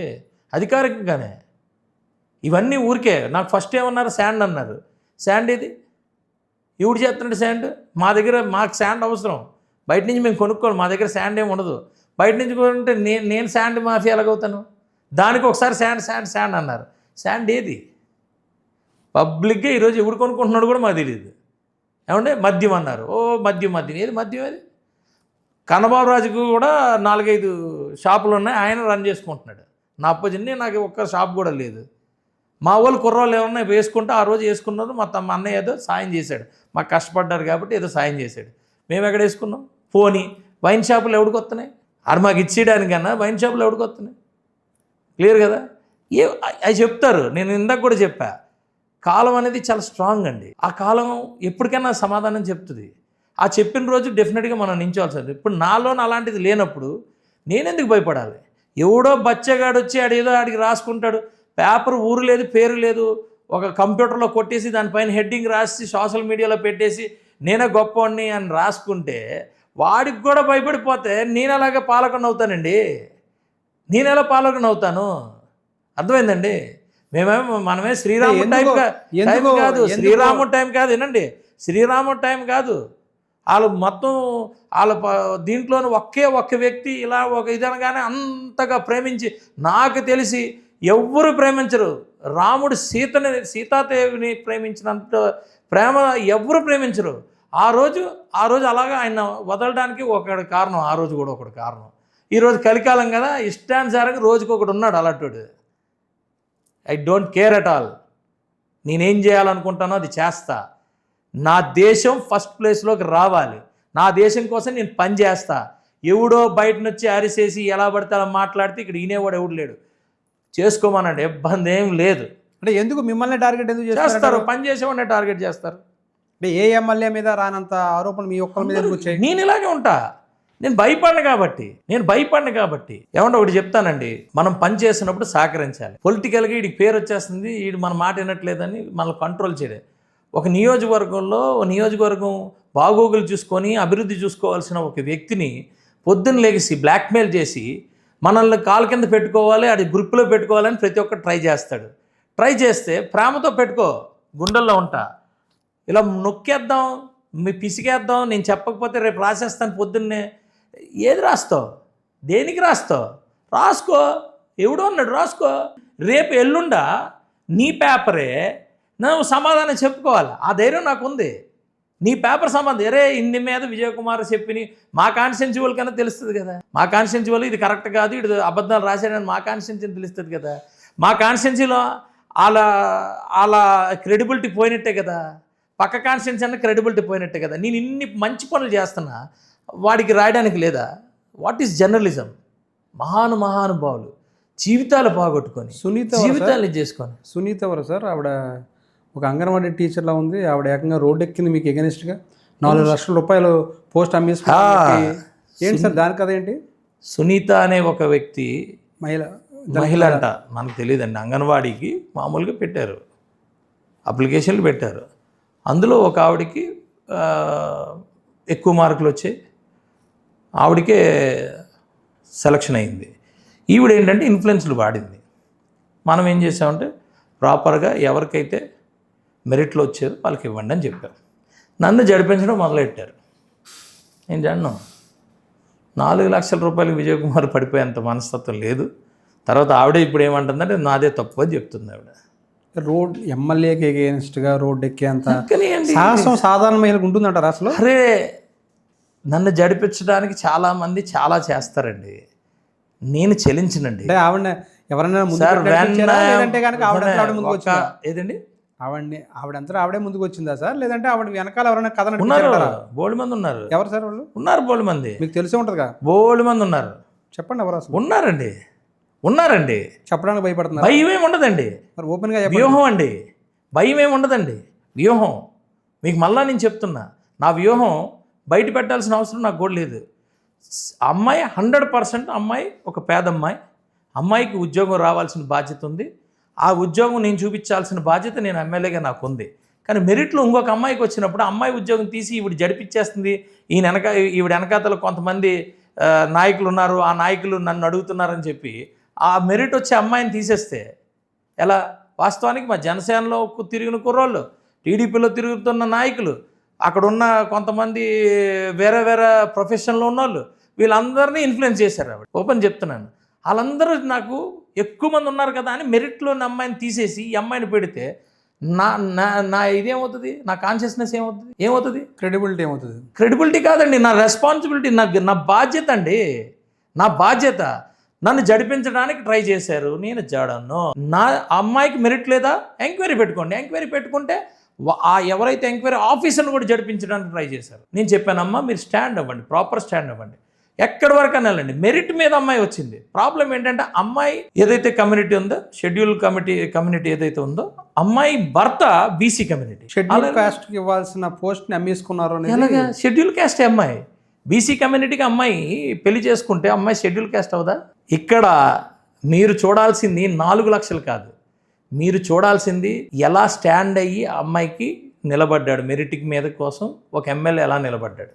ఇంకోటి అయితే భయపడిపోతాడు, పోనీలే అమ్మ నీకు ఇంకోటి. మెరిట్ అమ్మాయి కూడా షెడ్యూల్ కాస్టే, కానీ మ్యారీడ్ టు బీసీ కమ్యూనిటీ. ఒత్తిళ్ళకి లొంగని విజయ్ కుమార్ మీద కావాలని 4 లక్షలు 5 లక్షలు 10, I don't mind at all.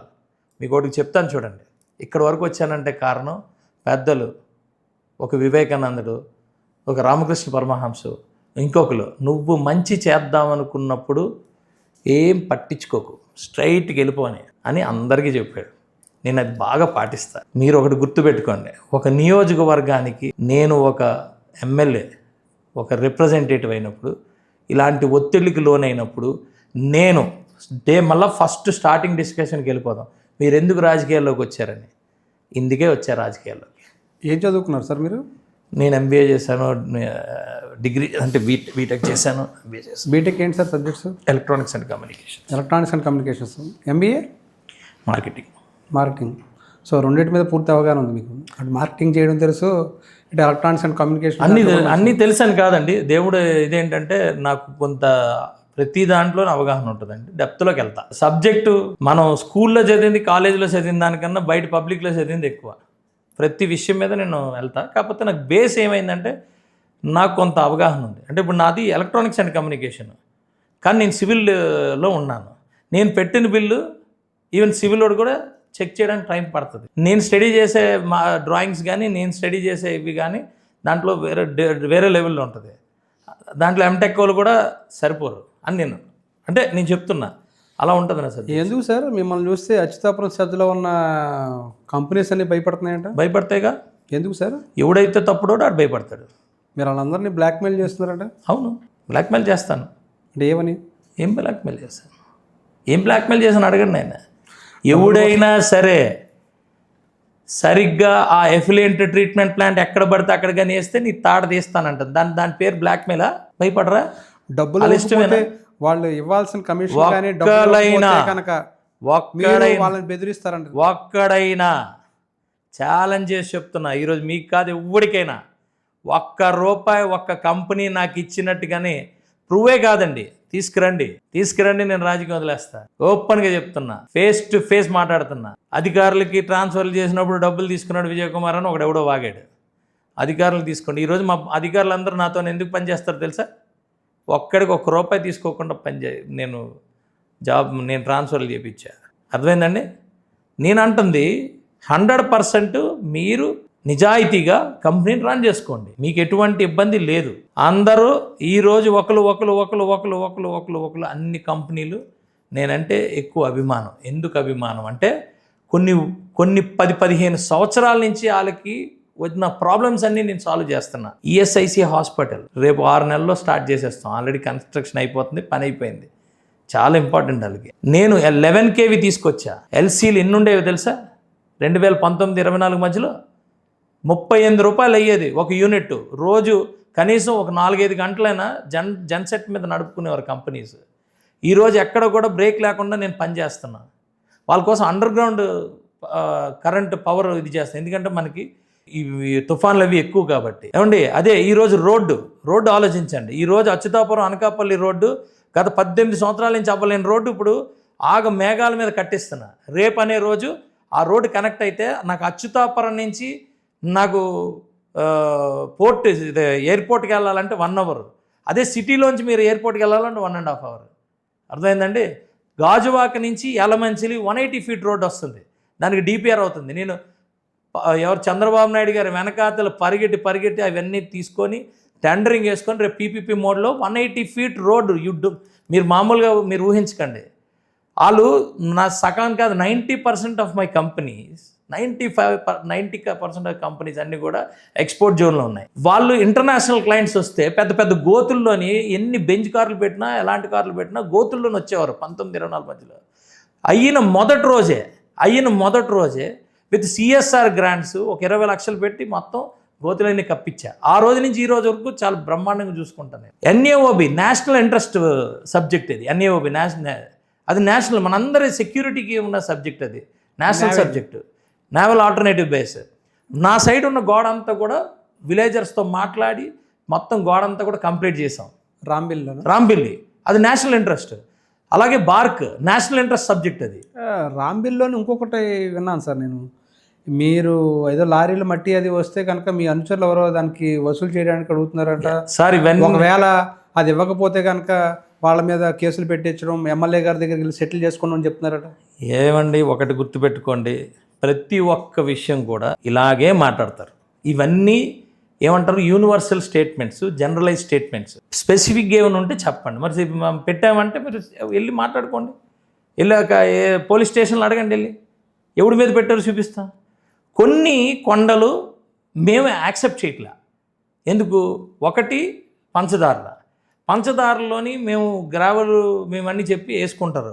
అది నేను వద్దని చెప్తున్నాను. ఎందుకంటే పంచదారలో చాలా పురాతనమైన గుడి ఉంది, అందులోంచి వాటర్ వస్తుంది, 24 hours వాటర్ వస్తుంది. దాన్ని డిస్టర్బ్ చేయకూడదని మేము చాలా క్లారిటీగా, నాకు కూడా చాలామంది చెప్పారు అక్కడ చెయ్యొద్దు, నేను చెయ్యనివ్వను. పర్యావరణ పరిరక్షణ, పర్యావరణం కోసం అక్కడ ఇప్పుడు స్కూల్స్కి పెట్టాం. నవోదయ స్కూల్ పెట్టాం, కేవీ పెట్టాం, అలాగే ఇంకొక ఐటీ పార్క్ కూడా పెట్టాం. ఇవన్నీ పెట్టి ఇంకా అక్కడ మామూలు ల్యాండ్ ఇచ్చినా, మామూలు ఇల్లు ఇచ్చినా ఈ కబ్జాలకు గురవుతాయని అక్కడితో పెట్టి దాన్ని ఇప్పుడు రిజర్వ్ ఫారెస్ట్ పైన ఉంది. రిజర్వ్ ఫారెస్ట్ దాని కింద వరకు రిజర్వ్ ఫారెస్ట్ ఎక్స్టెండ్ చేయాలనుకుంటున్నాం. ఇదండి. 2 కొండకర్ల ఆక్యుపై చేశారు, దాన్ని కూడా ఇప్పుడు రిజర్వ్ ఫారెస్ట్ కింద తీసుకోవాలనేది ప్లాన్. ఎకో టూరిజంకి తీసుకెళ్ళిపోతాం. అన్నీ కూడా మొత్తం 1 yearలో మేము మొత్తం అన్ని ప్రొసీజర్లు చేసుకుంటూ వచ్చేసాం. ఇంకెవడైనా అందులోకి వెళ్తే చట్టాలు చాలా స్ట్రాంగ్గా ఉంటాయి. అదే కాకుండా మాకు కొండకర్ల ఆవలో మాకు బయట వలస పక్షులు వస్తాయి. ఆ వలస పక్షుల కోసం మన సండ్రే మీకు తెలిసి ఉంటుంది, కొబ్బరి చెట్లన్నీ వేశారు రాజబాబు గారు. ఆయన్ని అడిగి ఏదైతే బర్డ్స్ వస్తాయో బర్డ్స్ని అట్రాక్ట్ చేసే చెట్లు 3000 చెట్లు వేసాం చుట్టూ. లోపల కూడా మనం ఇది చేస్తున్నాం. అలాగే పిల్లలకి వైటమిన్స్ మనం చిన్నప్పుడు ఏం చేసేవాళ్ళమే, అలా వెళ్తూ ఉసిరికాయలు, జాంకాయలు స్కూల్ నుంచి వెళ్తూ తినేవాళ్ళమే. ఇప్పుడు ఎక్కడ లేవు. సో పిల్లలకి నా పుట్టినరోజులన్నీ నేను ప్రతి స్కూల్ వేసాను. ఈసారి 3,000-4,000 చెట్లు వేసాం మొత్తం స్కూల్స్లో పర్యావరణం కోసం. ఎక్కడ పడితే అక్కడ నా టార్గెట్ ఈ 5 సంవత్సరాల్లో 4 లక్షల మొక్కలు వేయాలని. 4 లక్షల మొక్కలు అన్నీ కూడా ఇవి. అలాగే కోతులకు కూడా ఒక వనం తయారు చేస్తున్నాం. కోతులు ఎక్కువ ఉన్నాయి, దానికి వనం తయారు చేస్తున్నాం. ఇలాంటివన్నీ పర్యావరణం కోసం మనం చేసుకుంటూ పోతూ ఉన్నామండి. ఇవన్నీ కూడా ఏమవుతుందంటే నాకు సిఎస్ఆర్ చాలా స్ట్రాంగ్గా ఇది ఉంటుంది. నాకు ఈరోజు కాలువలన్నీ కూడా ఏషియన్ పెయింట్స్ ఇచ్చింది. ఏషియన్ పెయింట్స్ ఎవరైతే అంబుజా సిమెంట్ ఏషియన్ పెయింట్స్ ఇచ్చింది. వాళ్ళతో పాటు మనం వర్క్ చేస్తున్నాం, ఇవన్నీ చేసుకుంటా ఉన్నామండి. ఈ పర్టికులర్ SEZ ఏదైతే ఉందో అందరికీ నేను చాలా క్లారిటీగా చెప్పాను. వీళ్ళకి ఫార్మా కంపెనీస్ అన్నిటికీ ఇప్పుడు ఒక నైపర్ అనేది national institute of pharmaceutical research centre ఉంది. అది మా దగ్గర కానీ అనకాపల్లిలో కానీ వస్తుందండి. అది దాని నుంచి బోల్డ్ అంతమంది మెయిన్ పీపుల్ అందరూ వస్తారు. ఆ కంపెనీస్ ఫార్మా అంతటికి అలా డిజైన్ చేసుకున్నాం. అలాగే లారస్ వాళ్ళు ఒక సెంటర్ రెడీ చేస్తున్నారు, అంటే స్కిల్ డెవలప్మెంట్ సెంటర్. అలాగే లారస్కి మేము ఎలమంచిల్లో ఒక డిగ్రీ కాలేజు, BSc కెమిస్ట్రీ వాళ్ళు డిగ్రీ కాలేజు వాళ్ళకి టైప్ ఇచ్చాం. లాస్ట్లోనే వాళ్ళు స్కిల్ డెవలప్మెంట్ చేసి ఫార్మాలో ఇక్కడంతా కూడా స్కిల్ డెవలప్మెంట్ క్లియర్ చేసేస్తామండి. అలాగే అదర్ కంపెనీస్ ఉన్నాయి, ఫెర్రోలైజ్ కంపెనీస్ ఇవన్నీ కూడా ఉన్నాయి. మాకు ఇక్కడ నేషనల్ స్కిల్ డెవలప్మెంట్ సెంటర్ ఒకటి ఉందండి, దాంట్లో కూడా మనం చేసుకుంటా ఉన్నాం. అండ్ ఇంకొకటి ఏంటంటే మా కాన్సన్ట్రేషన్ అంతా కూడా ఇన్ఫ్రాస్ట్రక్చర్ డెవలప్ చేయాలని, రోడ్స్ అని ఇవన్నీ కూడా టోటల్ రోడ్స్ అన్నీ కూడా కనెక్టెడ్ చేస్తున్నామండి. మీకు రేపు ఎలా ఉంటుందంటే ఎలమంచిలి నియోజకవర్గం ఎక్కడికి వెళ్ళినా మీకు బ్రహ్మాండమైన రోడ్స్ కనపడతాయి. అలాగే మేము డైరెక్ట్గా రాంబిల్లి నుంచి ఎయిర్పోర్ట్కి ఇంకొక రోడ్ వస్తుందండి, ఇంకొక రింగ్ రోడ్ లాగా. ఆ రోడ్డు కూడా చాలా బ్రహ్మాండంగా కనపడుతుంది. అదే మాకు PCPR మీకు తెలిసే ఉంటుంది, సాగర్మాలలోని Kharagpur to Visakhapatnam beach road వస్తుందండి. కాకినాడ నుంచి ఆల్రెడీ చెన్నైకి ఒక రోడ్డు కంప్లీట్ అయింది. ఈ Kakinada to Visakhapatnam PCPIR express way 210 feet road, అది కూడా చేసేస్తే మీకు ఎక్సలెంట్ అండి. ఎక్కడికి వెళ్ళాలంటే జస్ట్ 10-15 minutes అంత ఎక్స్ప్రెస్ వేలు ఇవన్నీ కూడా వెల్ కనెక్టెడ్గా ఉంటుంది. ఈరోజు అందుకే నేను చేసాం, నేను వచ్చేసరికి లాస్ట్ 15 years నుంచి అక్విజేషన్ అవ్వలేని చాలా పెండింగ్ ఉంది, అన్నీ కూడా పెండింగ్ అని క్లియర్ చేసాం. అందుకు ఇవన్నీ ఈ ఇన్ఫ్రాస్ట్రక్చర్ డెవలప్ చేస్తుంటే చాలా కంపెనీస్ వచ్చి ఇప్పుడు మా దగ్గర ల్యాండ్ కూడా లేదు, కంపెనీస్ అన్నిటికీ ఇస్తాం, ఫుల్ సపోర్ట్ చేస్తాం. ఇవన్నీ నేను పట్టించుకోను, ఏది నా మీద ఏదైతే ఉన్నాయో ఇచ్చినోడిని చూపించమంట, ఇచ్చినోడికి మనస్సాక్షి. ఇంకొక విషయం సార్, అంటే ఈ SEZ విషయంలోనే పవన్ కళ్యాణ్ గారు ఏదో మిమ్మల్ని చివాట్లు పెట్టారు, మందలించారు అనేది అసలు మీకు చెప్పమంటారండి? పవన్ కళ్యాణ్ గారు చీవాట్లు పట్టరండి, డైరెక్ట్ బయట తోసేయడమే. తప్పుంటే బయటికి తోసేయటమే, చీవాట్లు పెట్టడం ఉండదండి.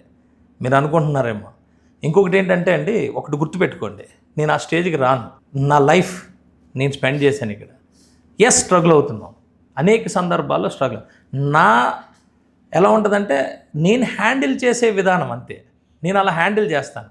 నేను కొంచెం నిజాయితీగా ఉంటాను కాబట్టి, ఫుల్ నిజాయితీగా ఉంటాను కాబట్టి కొంచెం డిఫరెంట్గానే హ్యాండిల్ చేస్తాను. ఎవడో వచ్చి నన్ను భయపెట్టాడు అనుకోండి, నాకేం ఫరక్ పడదు. దేశం కోసం పనిచేసినప్పుడు ఎవడిని నేను లెక్క చేయను. మీరు ఇందాక సాక్షి గురించి అన్నారు, బెదిరిస్తున్నారు, రాయడానికి ప్రయత్నం చేస్తున్నారు, ఇష్టం. సరే, అది అంటే మీకు వ్యతిరేకమని అనుకోవచ్చు. మీ పార్టీకి దగ్గరగా ఉండే ఒక పత్రికలోనే ఒక డైరెక్ట్గా ఒక రాశారు, ఉత్తరాంధ్రకు సంబంధించిన రాశారు. ఒక ఎమ్మెల్యే కాదు, 2 ఎమ్మెల్యేలు. ఎందుకు Day1లో కాదండి, మీ పార్టీ దగ్గరగా 10 రోజుల్లోనే రాశారు. ఫస్ట్ 10 రోజుల్లోనే 2 ఎమ్మెల్యేలు, అనకాపల్లి జనసేన ఎమ్మెల్యేలు ఏమన్నారు, కంపెనీలు, ఫార్మా కంపెనీల దగ్గర దందాలు మొదలు పెట్టారని. ఎందుకు సార్ మీ మీద పెట్టారు? ఎవరి ఇంట్రెస్ట్ వాళ్ళదే. అంటే మీకు దగ్గరగా ఒకటి మాత్రం చెప్తా, మీ మీద రాశారు సార్, ఒక్కటి మాత్రం చెప్తా. నాదొక చరిత్ర, డెఫినెట్గా పవన్ కళ్యాణ్ గారు అనే ఒక చరిత్ర. ఆయన ఏదైతే చేశారో రేపు పుస్తకాల్లో లిఖించే చరిత్ర. సుందరపు విజయ్ కుమార్ కూడా దాన్ని అనుసరిస్తాడు. ఆయన వెనకాతల అల్లూరి సీతారామరాజు వెనకాతల గంటన ద్వారా ఎలాగ ఉంటాడు, సుందరపు విజయ్ కుమార్ కూడా అలాగే ఉంటాడు. గుర్తుపెట్టుకోండి. This is my country. ఇందులో ఛాలెంజెస్ ఉన్నాయి. ఈరోజు ఈ 10 నుంచి 2014లో 10వ ప్లేస్లోని ఎకానమీగా భారతదేశం ఉన్నదాన్ని ఈరోజు 4 వరకు తీసుకొచ్చారు మోడీ గారు నాయకత్వంలో. దాన్ని ఇప్పుడు 3వ ప్లేస్కి ఎదుగుతున్నాం ప్రపంచంలో. 3వ ప్లేస్ నుంచి 1వ ప్లేస్ రావాలంటే అనేకమైన ఒడిదుడుకులను ఎదుర్కొని ముందుకు రావాలి. We're leaders. ఎంతమంది అనకాపల్లి జిల్లాలో ఎంతమంది ఎమ్మెల్యేలు ఉండగా, ఉత్తరాంధ్రలో ఎంతమంది ఎమ్మెల్యేలు ఉండగా, కేవలం మీ మీద ఎందుకు ఆంధ్రజ్యోతిలో రాశారు? నా మీదే కాదే, పక్కన ఆయన మీద కూడా రాశారు, అందరి మీద రాస్తారు. ఎందుకు మిమ్మల్ని టార్గెట్ చేశారు సార్? ఏమో ఆయన అడగండి, రాసిన వాళ్ళని అడగండి సార్. ఫస్ట్ వారం రోజుల్లో ఎక్కడ తీసేసుకుంటాను చెప్పండి. సరే, నేనేంటో ఆయన మనస్సాక్షికి వదిలేస్తున్నా. ఒక కుర్రోడిని 12 సంవత్సరాల పైన 15 సంవత్సరాల పైన కష్టపడడం ఆయనకి తెలుసు. ప్రజారాజ్యం నుంచి నేను వాళ్ళతోనే ట్రావెల్ చేశా. రాశారు, నో ప్రాబ్లం ఎట్ ఆల్. నేను ఛాలెంజింగ్గా తీసుకుంటా. నేను దేశం కోసం వచ్చా. దేశం కోసం చచ్చిపోవడానికి రెడీగా వచ్చాను నేను. కాబట్టే 2019-24 మధ్యలో ఎన్ని ఒత్తిళ్ళు వచ్చినా, ఎన్ని జడిపింపులు వచ్చినా never, I don't care at all. ఇలాగే ఉంటాను నేను ఎట్టి పరిస్థితుల్లో పనిచేసి చూపిస్తా. ఈరోజు 11,000 కోట్లు జిఎస్టీగా, ట్యాక్సేషన్గా ఆంధ్రప్రదేశ్ రాష్ట్రానికి మేము నా కాన్స్టిట్యున్సీ నుంచి కాంట్రిబ్యూట్ చేస్తున్నాం. దాన్ని 2 లక్షల కోట్లో, 1,00,000 కోట్లో కాంట్రిబ్యూషన్ ఎలా తీసుకెళ్లాలనే దాని మీద నా బుర్ర ఉంది. అందరినీ ఒకలాగా ఆలోచించొద్దని ఆయనలకు కూడా చెప్తున్నా. దయచేసి మేమేం చేస్తున్నాం, ఎస్ స్ట్రగుల్ అవుతున్నాం, ఉన్న పొలిటికల్ సిస్టంలో స్ట్రగుల్ అవుతున్నాం. స్ట్రగుల్ అయినప్పుడు అది కూడా బ్యాలెన్స్ చేసుకోవాల్సిన పరిస్థితి. ఇప్పుడు ఎవడో వస్తాడు తాగేసి వెళ్ళినప్పుడు పోలీసుడు పట్టుకుంటాడు, డ్రంక్ అండ్ డ్రైవ్ రాస్తాడు, నాకు ఫోన్ చేస్తాడు, నువ్వు వాడికి వదిలించు అంటాడు. నేను వదిలించలేను. నేను వాడికి ఏం చెప్తున్నాను, నువ్వు తాగేసి నడిపడానికి మన రోడ్లు సరిపోవు, ఇండస్ట్రీస్ సరిపోవు అంటే నన్ను అలిగి వెళ్ళిపోతున్నాడు. రేపు మళ్ళీ నేను దాన్ని బ్యాలెన్స్ చేసుకోవాలి, దాన్ని నేను వాడికి టైం ఇవ్వాలా. ఇలాంటివి అనేకమైనవి ఉన్నాయి. అంటే వాడేదో చెప్పాడు అనుకోండి, మా ఎమ్మెల్యే వినండి, వాడేదో చెప్పాడు అనుకోండి, మా ఎమ్మెల్యే బాగాలేదు అన్నాడు అనుకోండి, నేనేం చెప్తాను, నేను ఇన్ఫ్రాస్ట్రక్చర్ డెవలప్ చేస్తున్నాను, ఎమ్యూనిటీస్ డెవలప్ చేస్తున్నాను, ఇండస్ట్రీస్ నుంచి నేను కాన్సన్ట్రేట్ చేస్తున్నాను, ప్రతి ఇంటికి ఉద్యోగం కానీ ప్రతి ఇంటికి కూడా అలా ఫైనాన్షియల్ స్టేటస్ చూస్తున్నాను. అలాగే ఏదైతే అగ్రికల్చర్ ఉందో అగ్రికల్చర్ ఫెసిలిటీస్ అన్నీ చూసుకుంటున్నాం. వాటర్ సిస్టమ్ అంతా కూడా మళ్ళీ ప్యూర్ వాటర్ సిస్టము.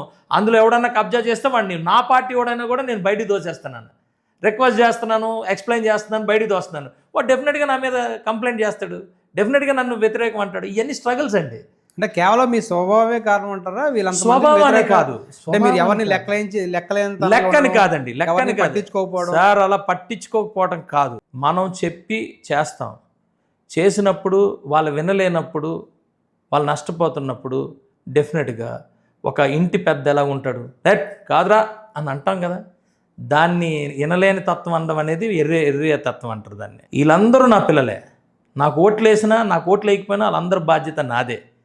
ఈ రోజు కాదు రేపు అనేది తెలుస్తుంది. కాకపోతే ఎవరో ఒక్కళ్ళనన్నా మీరు కాన్సన్ట్రేటెడ్గా మీరు చూడండి, మీకు అన్నీ తెలిసిన విషయాలే. ఇప్పుడు రాస్తున్న సోకాల్ పేపర్లు, ఆ పేపర్ల యాజమాన్యాలు, ఆ పేపర్లు అందరికీ ఉంటాయి.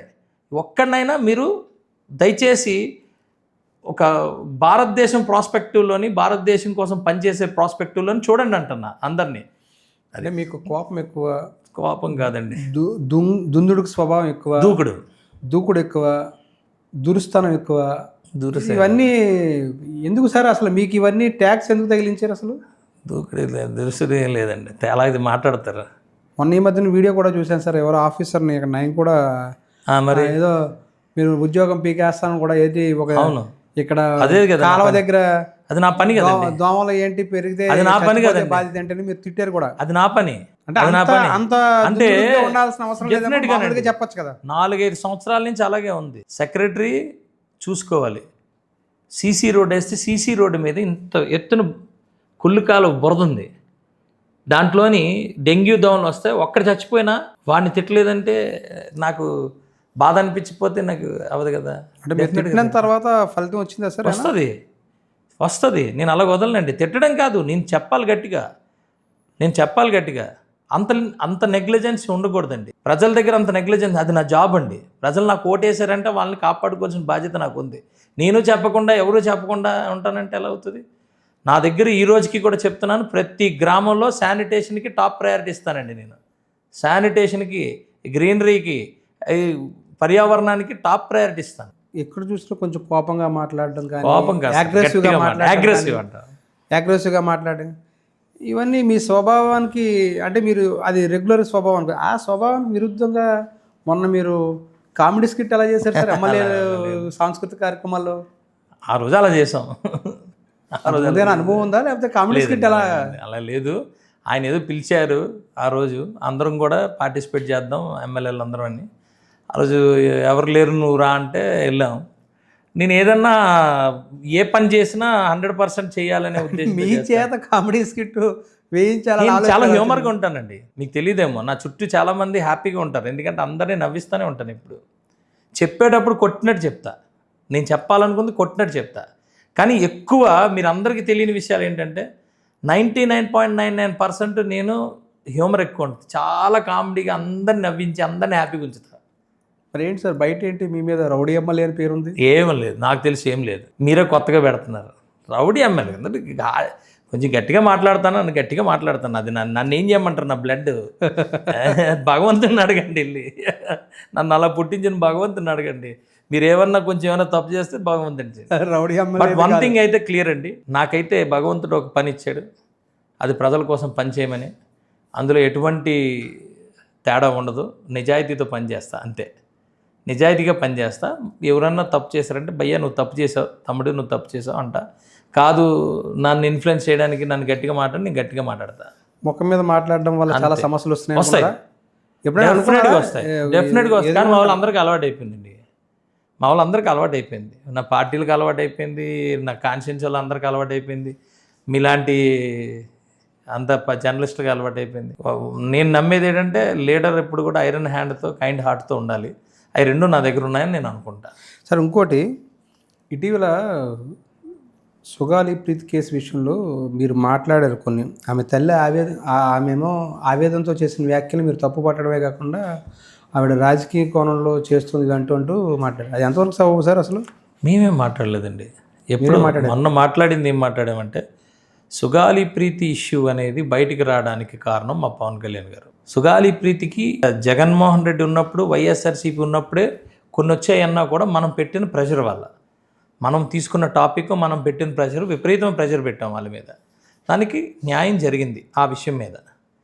ఇప్పుడు కొత్తగా కొన్ని వాళ్ళు చేసిన కొన్ని తప్పులు ఉన్నాయి, వాళ్ళు ఎవరు వైఎస్ఆర్సీపీ చేసిన కొన్ని తప్పులు ఉన్నాయి. వాటి వల్ల మనం ముందుకెళ్ళేటప్పుడు కొన్ని దొరకట్లేదు మనకి. అవి 100% సీరియస్గా ఉన్నారు. పవన్ కళ్యాణ్ గారు చాలా సీరియస్గా ఉంటారండి, ఆయన చాలా హార్ట్తో పనిచేస్తారు. ఇప్పుడు ఆవిడ అంత చేసినప్పుడు ఈవిడ ఏం విధంగా మాట్లాడినా, బాధతో మాట్లాడినా, ఏదో అనుకుని మాట్లాడినా, ఆవిడ ఇష్యూ అనేది తీసుకునేది పవన్ కళ్యాణ్ గారు. ఆ ఇష్యూని నార్మల్గా రియాక్షన్ కాదు, అక్కడికి వెళ్ళి ఒక 2-3 లక్షల మందితోని ఒక ఇది చేసి అంత సపోర్ట్ చేశారు ఆవిడికి. చేసిన తర్వాత ఈరోజు పొలిటికల్గా కొంతమంది తీసుకున్నప్పుడు మీరేం తీసుకోవాల్సిన పని లేదు, ఇది ఆల్రెడీ ప్రాసెస్లో ఉంది, ప్రొసీజర్లో వెళ్తుంది. ఆ రోజు మీరు వైఎస్ఆర్సీపీ జీవో ఇచ్చారు, అది తీసి జీవో ఇచ్చారు కానీ దాన్ని ముందుకు తీసుకెళ్ళా సిబిఐకి. అంటే ఆవిడ ఇప్పుడు కూడా, అంటే పవన్ కళ్యాణ్ గారు మాట ఇచ్చారు సిబిఐ విచారణ చేయిస్తున్నారు, ఏడాది అయింది, ఇప్పటివరకు కూడా సిబిఐ విచారణకు ఎందుకు ఆశించలేదు? ఆమె అడగడంలో తప్ప. నేను అంటుంది ఒకటి గుర్తుపెట్టుకోండి, సిబిఐ విచారణకి ఇవ్వడం వేరు, న్యాయం చేస్తారని న్యాయం చేస్తారు ఎట్టి పరిస్థితులు. అంటే ఏడాది అయింది కాదండి, అధికారంలోకి వచ్చి ఏడాది కాలంలో ఏ రోజైనా ప్రీతి విషయం మీద మీరు మాట్లాడడం జరిగిందా? మాట్లాడారు. పవన్ కళ్యాణ్ గారు హోంమంత్రి గారిని అడగండి, హోంమంత్రి గారితో ఎన్నిసార్లు మా ఇష్యూ అక్కడి నుంచి ఎలా వెళ్ళాలి ఏంటి అవన్నీ కూడా మాట్లాడటం, ముందుకు ఎలా తీసుకెళ్ళి ఆల్రెడీ అక్కడ సిబిఐ కూడా ఇప్పుడు తీసుకుంది, ఇవన్నీ కూడా చేశారండి. ఏమవుతుందంటే ఉంటుంది డెఫినెట్గా వాళ్ళకి బాధ ఉంటుంది. 1 ఇయర్ మీకు తెలుసో లేదు, ఈ 1 ఇయర్ మేము ఇంట్లోకి కూడా రాలా, అలా పనిచేసాం. పవన్ కళ్యాణ్ గారు చూసారా, కమిట్మెంట్స్, బోల్డ్ కమిట్మెంట్స్ ఉన్నాయి, అవన్నీ కూడా మీకు తెలియదు. మా దగ్గర 4 గంటలకో 3 గంటలకో మా అసెంబ్లీ అయిపోతే డైరెక్ట్గా అక్కడ ఒక సెట్ వేసి, వాళ్ళు కూడా డబ్బులు పెట్టిన వాళ్ళే కదండి, సినిమాలు నిర్మాతలు కూడా డబ్బులు పెట్టారు కదా, ఆ డబ్బులతోనే కదా మేము మా పార్టీని నడుపుకున్నాం. మా పార్టీ ఎక్కడికైనా వెళ్ళాలంటే ఎన్ని కోట్ల లక్షలు ఖర్చు అవుతుందో తెలుసు కదా. వాళ్ళు కూడా రాత్రి 12, 1 గంట, 2, 3 మళ్ళీ పొద్దున్నే 9 గంటలకల్లా మళ్ళీ అసెంబ్లీకి వచ్చేసేవారు. ఇలా ఒకటి కాదు, సంవత్సరం పాటు సినిమాలే కాదు, ఒక పక్క సినిమాలు, ఒక పక్క ఇది అడ్మినిస్ట్రేషన్, ఒక పక్క అసెంబ్లీ, ఒక పక్క అన్నీ చేసుకుంటూ వచ్చారు 1 ఇయర్ నుంచి. ఎక్కడ ఒక్క నిమిషం కూడా, నిజంగా చెప్తాను, నాకు సరే కమిట్ అయ్యాము, గవర్నమెంట్ రన్ చేస్తున్నాము, బాధ్యతలు ఇచ్చారు. ఇందులో 1 డే 2 డేస్ లేట్ అయితే కానీ వదలలేదండి, అది గుర్తుపెట్టుకోవాలి. ఆవిడని కూడా మనం రిక్వెస్ట్ చేసి, మనమేం ఆవిడని ఒక్క మాట అనలా.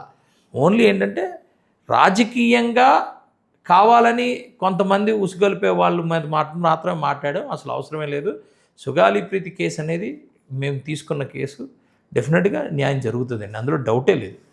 న్యాయం చేస్తారు ఆ విషయంలో? 100% జరుగుతుంది, 100%. చాలా ఉంటాయండి, మీకు తెలియని ఏమీ కాదు, చాలా ఉంటాయి. ఏవేవి ఉన్నాయో అవన్నీ కూడా రేపనే రోజు బయటకు వస్తాయండి. మనం కాదు కదా చెప్పాల్సింది సిబిఐ వాళ్ళు చెప్పాలి. వచ్చిన రోజు డెఫినెట్గా సిబిఐ వచ్చిన రోజు డెఫినెట్గా అన్నీ బయటపడతాయి. అప్పుడు ఏమైంది, ఈ 1 ఇయర్ ఎందుకు లేట్ అయిందో కూడా సిబిఐ చెప్తుంది, కంగారేం పడకండి. సిబిఐ ఎందుకు ఏం సమస్య ఎదుర్కొన్నారు ఈ 1 year అనేది కూడా సిబిఐ చెప్తుంది, ఇబ్బంది ఏం లేదు. సార్ పవన్ కళ్యాణ్ గారు ఎమ్మెల్యేలకి అసలు సమయం ఇవ్వట్లేదు అంటున్నారు. మాకు బాగానే ఇస్తారు. ఎవరు చెప్పారు సార్? ఇస్తున్నారు సార్. ఇస్తారండి. ఎవరు చెప్పారు ఇవ్వలేదని? ఎమ్మెల్యేలు కలవాలంటే చాలా ఇబ్బంది పడుతుంది. ఎవ్వరూ లేదు, అలాగే లేదు, ఎవ్వరు లేదు. అందరం మేము హ్యాపీగా ఉన్నాం. వెళ్ళి కలవడం జరుగుతుంది సార్. మాకేముండదండి, మీకు ఇంకా తెలీదో మేము ఒక ఫోన్ మేము పిఏగా ఎవరికి కొడితే వెంటనే ఆయన రెస్పాండ్ అవుతారు. స్టాండర్డ్ ఇన్స్ట్రక్షన్స్ ఇచ్చేస్తారు ఆయన అందరికీ. అది ఇప్పుడు పవన్ కళ్యాణ్ గారు కూర్చున్నారు అనుకోండి, మేము మైమర్చిపోతాం. చాలామంది ఆయన అభిమానులమే. ఆయన ఒక పక్కన చెప్పాలంటే నేను అభిమాన్ని, ముందుగా నేను ఒక అభిమాన్ని. ఆయన వచ్చి కూర్చున్నాడు అనుకోండి, మేము మైమర్చిపోతాం. అది కాదు కదా ఇక్కడ కావాల్సిన బాధ్యత. ఇక్కడ మాకు ఒక బాధ్యత అప్పచెప్పారు, ఆ బాధ్యత మీద మేము ఉండాలి. రోజు పవన్ కళ్యాణ్ గారు ముందు కూర్చొని ఏం చెప్తామండి? 100% స్ట్రైక్ రేట్ అని చెప్పి మీరు పదే చెప్తున్నారు. 21 స్థానాల్లో పోటీ చేస్తే 21 స్థానాల్లో గెలిచారు. 21 స్థానాల్లో జనసేన పార్టీ ప్రజల కోసం ఏం చేస్తుందంటే ఏం చెప్తారు సార్ మీరు? 100% పవన్ కళ్యాణ్ గారు ఒక లైన్ గీసి ఇచ్చారు, ఆ లైన్ మీద మేము వెళ్తాం. మా సిద్ధాంతాలు అవి పట్టుకొని ముందుకు వెళ్తాం. ఇంప్లిమెంట్ చేసేటప్పుడు కొన్ని కనపడవండి. ఇంప్లిమెంట్ చేసిన తర్వాత రిజల్ట్స్ వస్తాయి కదా, అప్పుడు కనబడతాయి. ఎగ్జాంపుల్ నా కాన్స్టిట్యున్సీ నేనే చెప్తున్నా. నేను ఈరోజు వచ్చిన వెంటనే ఆటిజంని తీసుకున్నాం. ఆటిజం కోసం ఒక క్వశ్చన్ వేసాం. ఆ క్వశ్చన్ నెక్స్ట్ లెవెల్లోకి తీసుకెళ్ళాం. దాని మీద ప్రజెంటేషన్ ఇచ్చాం.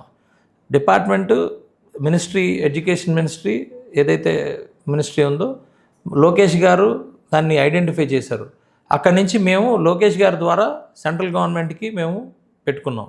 సెంట్రల్ గవర్నమెంట్ చాలా అప్రిషియేట్ చేస్తూ 125 ఆటిజం సెంటర్లు ఈ ఆంధ్రప్రదేశ్ రాష్ట్రంలో ఇచ్చారు 3,100 కోట్లతో. ఈరోజు అవన్నీ ఇంప్లిమెంట్ చేస్తున్నాం. ఇది ఎవరు పెట్టారు ఈ సబ్జెక్టు? ఆ 21లో ఎమ్మెల్యేనే కదా నేను. పవన్ కళ్యాణ్ గారు ఏం సాధించారు? పవన్ కళ్యాణ్ గారు ఏం ఆదర్శంగా ఉండి సాధించారు? డైరెక్ట్ అండ్ ఇండైరెక్ట్ అందరూ సాధిస్తున్నాం. నేను ఈరోజు చెప్తున్నాను మీకు, ఇదే ఆటిజం 100% దేశం అంతా కూడా ఇంప్లిమెంట్ చేస్తాం. అది మా కమిట్మెంట్. ఇది నాకు ఎప్పుడు పవన్ కళ్యాణ్ గారు మాకు దారి చూపించారు. ఎక్కడ గ్యాప్స్ ఉన్నాయి, ఎక్కడ ఏమున్నాయి, అవి మీరు చేయండి అని.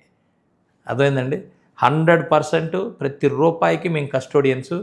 ప్రతి ఒక్క వ్యక్తికి దారి నెక్స్ట్ లెవెల్లోకి తీసుకెళ్ళాలి. రాష్ట్రాన్ని, దేశాన్ని కూడా నెక్స్ట్ లెవెల్లోకి తీసుకెళ్లాల్సిన పరిస్థితి మా మీద ఉంది. మేము దానికి ఏం కావాలని ఈరోజు ఇక్కడ ఉన్నాం. పర్యావరణం కోసం నా టార్గెట్ నేను 4 లక్షల మొక్కలు నా టార్గెట్ నేను పెట్టున్నాను. దాంతోపాటు బర్డ్స్కి కానీ, యానిమల్స్కి కానీ, పిల్లలకు కానీ వీళ్ళకి కావాల్సినవి నేను అందులో ఇంక్లూడ్ చేసుకుంటున్నా.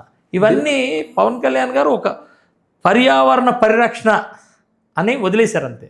ఆ పరిరక్షణ ఎలా చేయాలనే దాని మీద మేము సిన్సియర్ ఎఫర్ట్స్ పెడుతున్నాం. పవన్ కళ్యాణ్ గారు డిప్యూటీ సీఎంగా ఎలా పనిచేస్తున్నారంటే ఏం చెప్తారు సార్? అబ్సల్యూట్లీ వన్నీ వచ్చింది. ఆ పదవికి వన్నీ తెచ్చాడు ఆయన.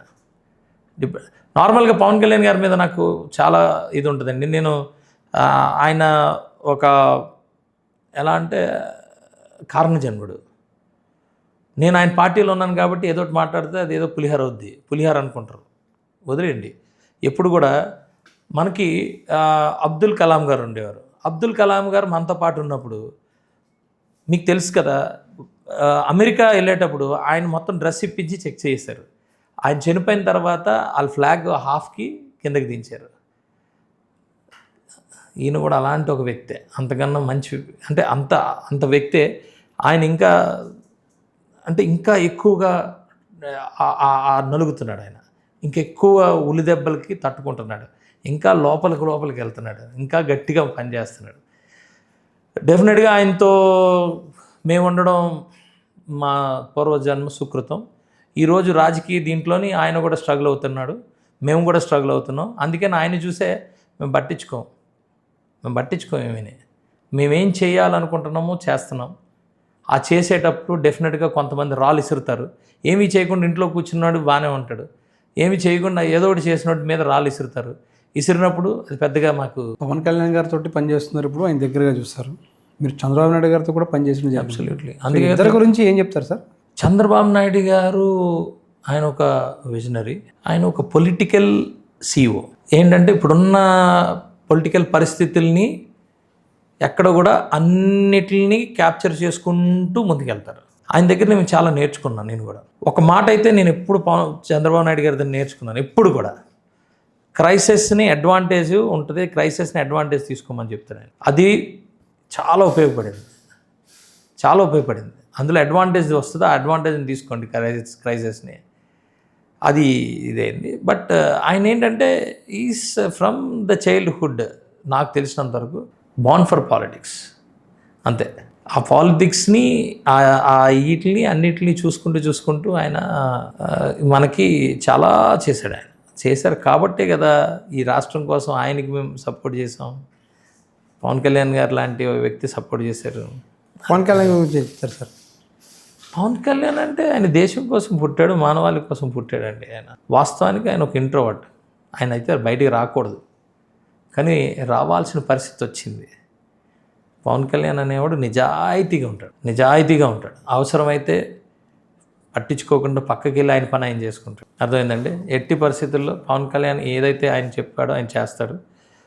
పవన్ కళ్యాణ్ వన్ సింగిల్ వర్డ్లో చెప్పాలంటే ఆయన ఎప్పుడు కూడా ఆయన ఎమోషన్స్ని కానీ ఆయనకున్న అంటే మనకి ప్రతి ఒక్కరికి భగవంతుడిచ్చిన కొన్ని హావభావాలు ఉంటాయి. అంటే మనం ఆనందంగా ఉన్నప్పుడు నవ్వుతాం, దుఃఖం వచ్చినప్పుడు ఏడుస్తాం. పాలిటిక్స్లో దాన్ని కొంచెం ట్యాంపర్ చేసుకుంటుంటాం. అది ఆయన చేయడు, దేన్ని చేయడు. ఆయన అయితే సైలెంట్గా ఉంటారు కానీ దేన్ని చేయడు. ఆయన నిజాయితీగా ఉంటాడు. ఆయన వ్యక్తిగతంగా ఆయన మీద విమర్శలు చేసినప్పుడు ఎలాగా బాధ అనిపించిందిగా, వదలగా బాధ అనిపించిందిగా. నేను ఆయన మాతో మాట్లాడినప్పుడు ఆయన ఆలోచన విధానం, ఆయన స్థాయి, ఆయన అది వేరు. ఏమనాలా, ఆయన ఒక యోగి. అండ్ మీరు దగ్గర నుంచి చూసిన సందర్భాల్లో వ్యక్తిగత విమర్శలకు స్పందించేవారు సార్? ఆయన కూడా కొంచెం బాధపడేవారు కదా? బాధపడ్డా బాధపడతారండి. పిల్లల్ని అన్నప్పుడు బాధపడరా అండి, వైఫ్ని అన్నప్పుడు బాధపడరా, తల్లిని అన్నప్పుడు బాధపడరా. కానీ లార్జర్ స్పెక్ట్రమ్, అదే నేను అంటున్నా, ఇది లార్జర్ స్పెక్ట్రమ్. క్యారెక్టర్ అసాసినేషన్ చేశారు, మమ్మల్ని కూడా మా క్యారెక్టర్ కూడా అసాసినేట్ చేస్తున్నారు. అందుకే నేను అంటున్నా, రేపు అనే రోజు మీరుగా అరే అనవసరంగా ఒకరోజు అన్నామే అని అనిపించుకోకండి, కొద్దిగా దగ్గరగా చూసుకోండి అని అంటున్నా. ఈరోజు కొంతమంది నాతో ఎవరైతే డిబేట్లో వాదించారో వాళ్ళకి కూడా అదే పరిస్థితి పట్టిందిగా. సోషల్ మీడియాలో విపరీతంగా మహిళలను ట్రోల్ చేయడం కావచ్చు, వాటి మీద కట్టడి చేయాలనేది మీరు అసెంబ్లీలో కూడా తీర్మానం చేయడం జరిగింది. ఇప్పుడు తీర్మానం చేస్తామన్నా మొన్న అసెంబ్లీలో ఎంతవరకు వెళ్తుంది సార్ అసలు ఇది? అది అదేనండి, దానికి మేమే దానికి కట్టడి చేయాలి. రాజకీయాల్లోకి ఎందుకు వచ్చాం, మళ్ళీ ఫస్ట్ పాయింట్కి వెళ్తే అందుకే వచ్చాం. దూకుడు తత్వం. ఎస్, ఎవడు బాధపడితే మనకేంటండి, ఎవడొచ్చి మన మీద ప్రెషర్ పెడితే ఎవడికేంటండి. ఎట్టి పరిస్థితుల్లో అది ప్రజలకి అది అది అన్యాయం జరుగుతుంది, ప్రజలకు ఇబ్బంది కలుగుతుంది. Leaders like us, as we have to do it. ఎవడేం మాట్లాడుకున్నా మాకు అనవసరం. చర్చిస్తాం, చర్చతో మాట్లాడతాం, మీ ఇన్పుట్స్ తీసుకుంటాం, అన్నీ ఉంటాయి. దాంట్లో నిజంగా ప్రజలకు ఇబ్బంది, మహిళల్ని అసాసినేట్ చేస్తున్నారు, మహిళల్ని ఇబ్బంది పెడుతున్నారు అన్నప్పుడు ఎస్, లీడర్స్ లైక్ మాలాంటి లీడర్స్ విల్ స్టాప్ ఇట్. మొన్న ఈ మధ్యన నాగబాబు గారు ఈ ఉత్తరాంధ్ర జిల్లాలో పర్యటించారు సార్. ఆ సందర్భంలో జనసేన కార్యకర్తలు ఆయన ఎదురుగానే చాలా అసంతృప్తి వెలగక్కారు. కూటమి పార్టీలో మాకు సరైన ప్రాధాన్యత దక్కట్లేదంటే ఆ సందర్భంలో వాళ్ళ మైకులు కూడా కట్ చేయడం జరిగింది. ఏంటి సార్ ఆ పరిస్థితి ఇప్పటికి కూడా ఉందా? ఇంకా ఏమీ ఉండవండి అవన్నీ. ఇప్పుడు ఒక పార్టీలోనే అలాగని పార్టీలో కూడా ఉంటాయండి, అవన్నీ ఉంటాయి. అవి ఎలా హ్యాండిల్ చేసుకోవాలో మేము ట్రైన్ చేయాలంతే. రాజకీయాల్లో అందరికీ ఉంటాయి అవి. అంటే కార్యకర్తల అసంతృప్తి తారాస్థాయికి వెళ్తే పార్టీకి ముప్పు కాదంటారా? కార్యకర్తల అసంతృప్తి కాదు, కార్యకర్తలు వాళ్ళు ఎలా దాన్ని హ్యాండిల్ చేసుకోవాలి, ఏ పరిస్థితి ఎలా వచ్చినప్పుడు ఎలా, అంటే కార్యసాధకులు అని ఉంటారు చూసారా, కార్యకర్తల్ని కార్యసాధకుల కింద తీర్చాల్సిన బాధ్యత మాకుంది. ఇప్పుడు నేను ఇంట్లో కూర్చుంటే నాకు ఎవరు వచ్చి నాకు చేయరండి రాజకీయాల్లో. నేను మిమ్మల్ని అడిగిన వెంటనే మీరు నాకేం చేసిలేరండి. మీతో పని చేయించుకోవడం ఎలా అనేది మాకు, అది మొన్న ఆ 3 days కార్యక్రమం కూడా అంత క్లారిటీ ఉంది. ఈరోజు అందరూ హ్యాపీగా ఉన్నారు, ఆయన క్లారిటీ ఇచ్చారు. కూటమి పాలన దాదాపుగా మరొక 15 ఏళ్ళ పాటు ఉంటుందంటే చెప్పడం, అది కార్యకర్తలు జీర్ణించుకుంటున్నారు 100%. ఎందుకు కూటమి 15 సంవత్సరాలు ఉండాలి అనే దాని మీద క్లారిటీ ఉందండి కార్యకర్తలకి. ఎందుకు ఉండాలి అనే దాని మీద క్లారిటీ ఉన్నప్పుడు కన్విన్స్ అయ్యారు కార్యకర్తలు అందరూ. ఎందుకు కన్విన్స్ అవ్వరు? పవన్ కళ్యాణ్ గారు ఎవరిని రమ్మంటే వీళ్ళందరూ రాలా, మేమంతా మేముగా పవన్ కళ్యాణ్ గారికి ఏదో ఒక అటాచ్మెంట్తో వచ్చాం. అంటే కార్యకర్తలకు సరైన ప్రాధాన్యత దక్కకపోవడం, ఎందుకు ఉండదు గౌరవం ప్రాధాన్యత? దక్కకపోవడం. అరే అదే అంటున్నానండి, ప్రాధాన్యత అనేది ఒకడిస్తే తీసుకోరు రాజకీయాల్లో, మనమే తీసుకోవాలి. దాన్ని ఎలా సాధించుకోవాలి? కూటమి ఉంటుండగానే ఎలా సాధించుకోవాలి? ఆ ధర్మం ఉంటుండగా ఎలా సాధించుకోవాలి? కావాలని ఎవరైనా ఇది చేసినప్పుడు డెఫినెట్గా పార్టీ ప్రొటెక్ట్ చేస్తుంది. మీరు సాధించుకునే విధానం మీకు నేర్పిస్తున్నాం. మేము ఫిష్ ఇవ్వండి, ఫిష్ పట్టడం ఎలా నేర్పించాలి. అది మా పరిస్థితి ఈరోజు. ఫిష్ పట్టే పరిస్థితి మేము చేస్తాం. మీరు చూసే ఉంటారు, పొద్దున్న వచ్చి రాత్రి 12 గంటలకు వెళ్ళేవారు, అందరితో మాట్లాడారు, ఎవ్రీవన్ ఈజ్ హ్యాపీ. అంటే ఒక కార్యకర్త అడిగాడు, మీరు మా దగ్గరికి కూడా వచ్చి మీరు వెళ్ళేది ఎక్కడెక్కడికి వెళ్ళే బదులు మా దగ్గరికైనా ఎవరో ఒకరి దగ్గరికి వస్తే ఆనందిస్తాం కదా. డెఫినెట్గా వస్తానని చెప్పారు. ఇది బాగుందని అన్నారు. కార్యకర్తలు చాలామంది చాలా మాట్లాడారు ఆయనతో. చాలా ఇప్పుడు మా నాయకులు ఉన్నాం అనుకోండి, మాకు చాలా క్లియర్గా చెప్పారు, మీకు నియోజకవర్గాలు ఇచ్చాం, అతి తక్కువ తీసుకోవడానికి కారణం ఏంటంటే మన క్యాపబిలిటీస్ అన్నీ మనకు తెలుసు. అంటే డబ్బులు పెట్టడము లేకపోతే ఇంకోటి చేయడము కాదు. ఇక్కడ క్యాపబిలిటీస్ అంటే మీరు ఒక నియోజకవర్గం హ్యాండిల్ చేయాలనే ఉద్దేశంతో ఆయన చెప్పారు.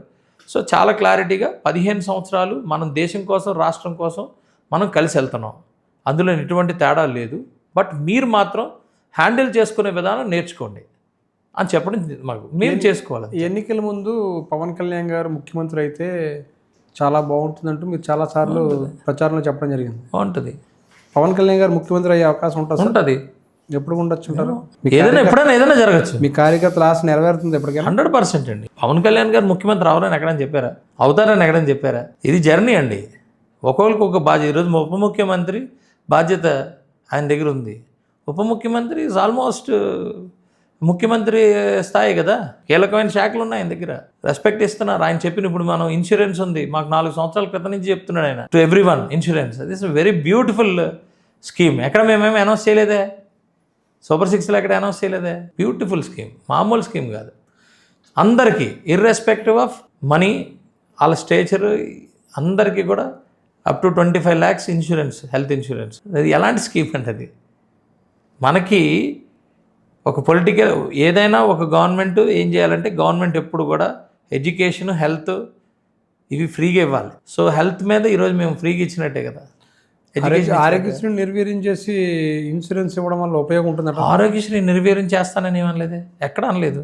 అది కంటే ఇది కంటిన్యూ, దాన్ని మీకు బయటకు వస్తుంది అంతా కూడా. ఇంకా రాలేదు, బయటకు వస్తుంది. బట్ ఇక్కడ మీరు చూడాల్సింది ఏంటంటే, government will protect every individual person in Andhra Pradesh irrespective of the financial status.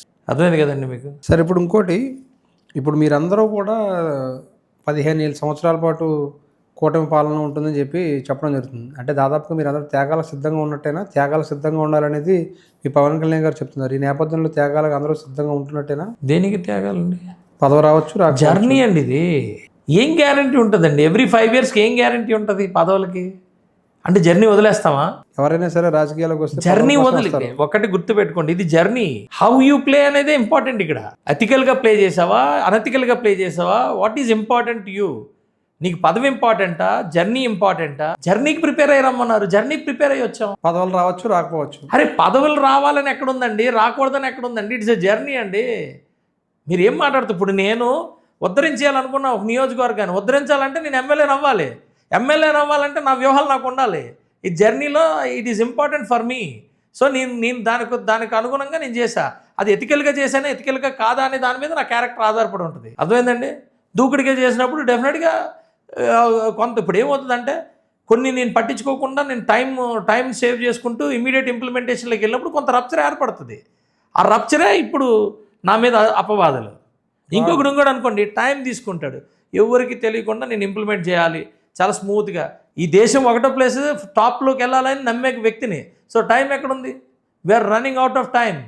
So rapture అయితే నా మీద కదా అవుతుంది. అవునండి, నేను ముందుకెళ్ళినా అలాగే మాట్లాడతారు, లేకపోయినా అలాగే మాట్లాడతారు.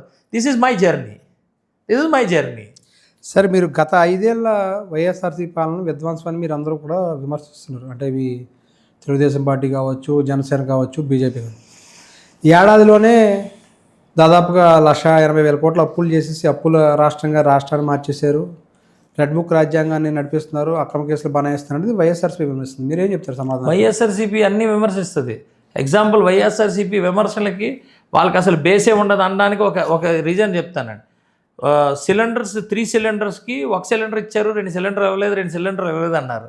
నేను మామూలుగా చెప్తా, లాజిస్టిక్స్ గురించి ఒక గవర్నమెంట్ నడిపిన వాళ్ళు లాజిస్టిక్స్ గురించి తెలియాలి కదా. ఎన్ని గ్యాస్ సిలిండర్లు ఎంతమంది దగ్గర ఉంటాయి, సిలిండర్లు ఎన్ని ఉంటాయి, ఒక ఒక ఒక సంవత్సరం పాటు సిలిండర్లు ఎంత ఉంటుంది, స్టాక్ ఎంత ఉంటుంది, అవి 3 సిలిండర్లు ఒకసారి ఇచ్చేస్తే దాని ఇదేంటి, ఇవన్నీ ఆలోచించుకోవాలి కదా.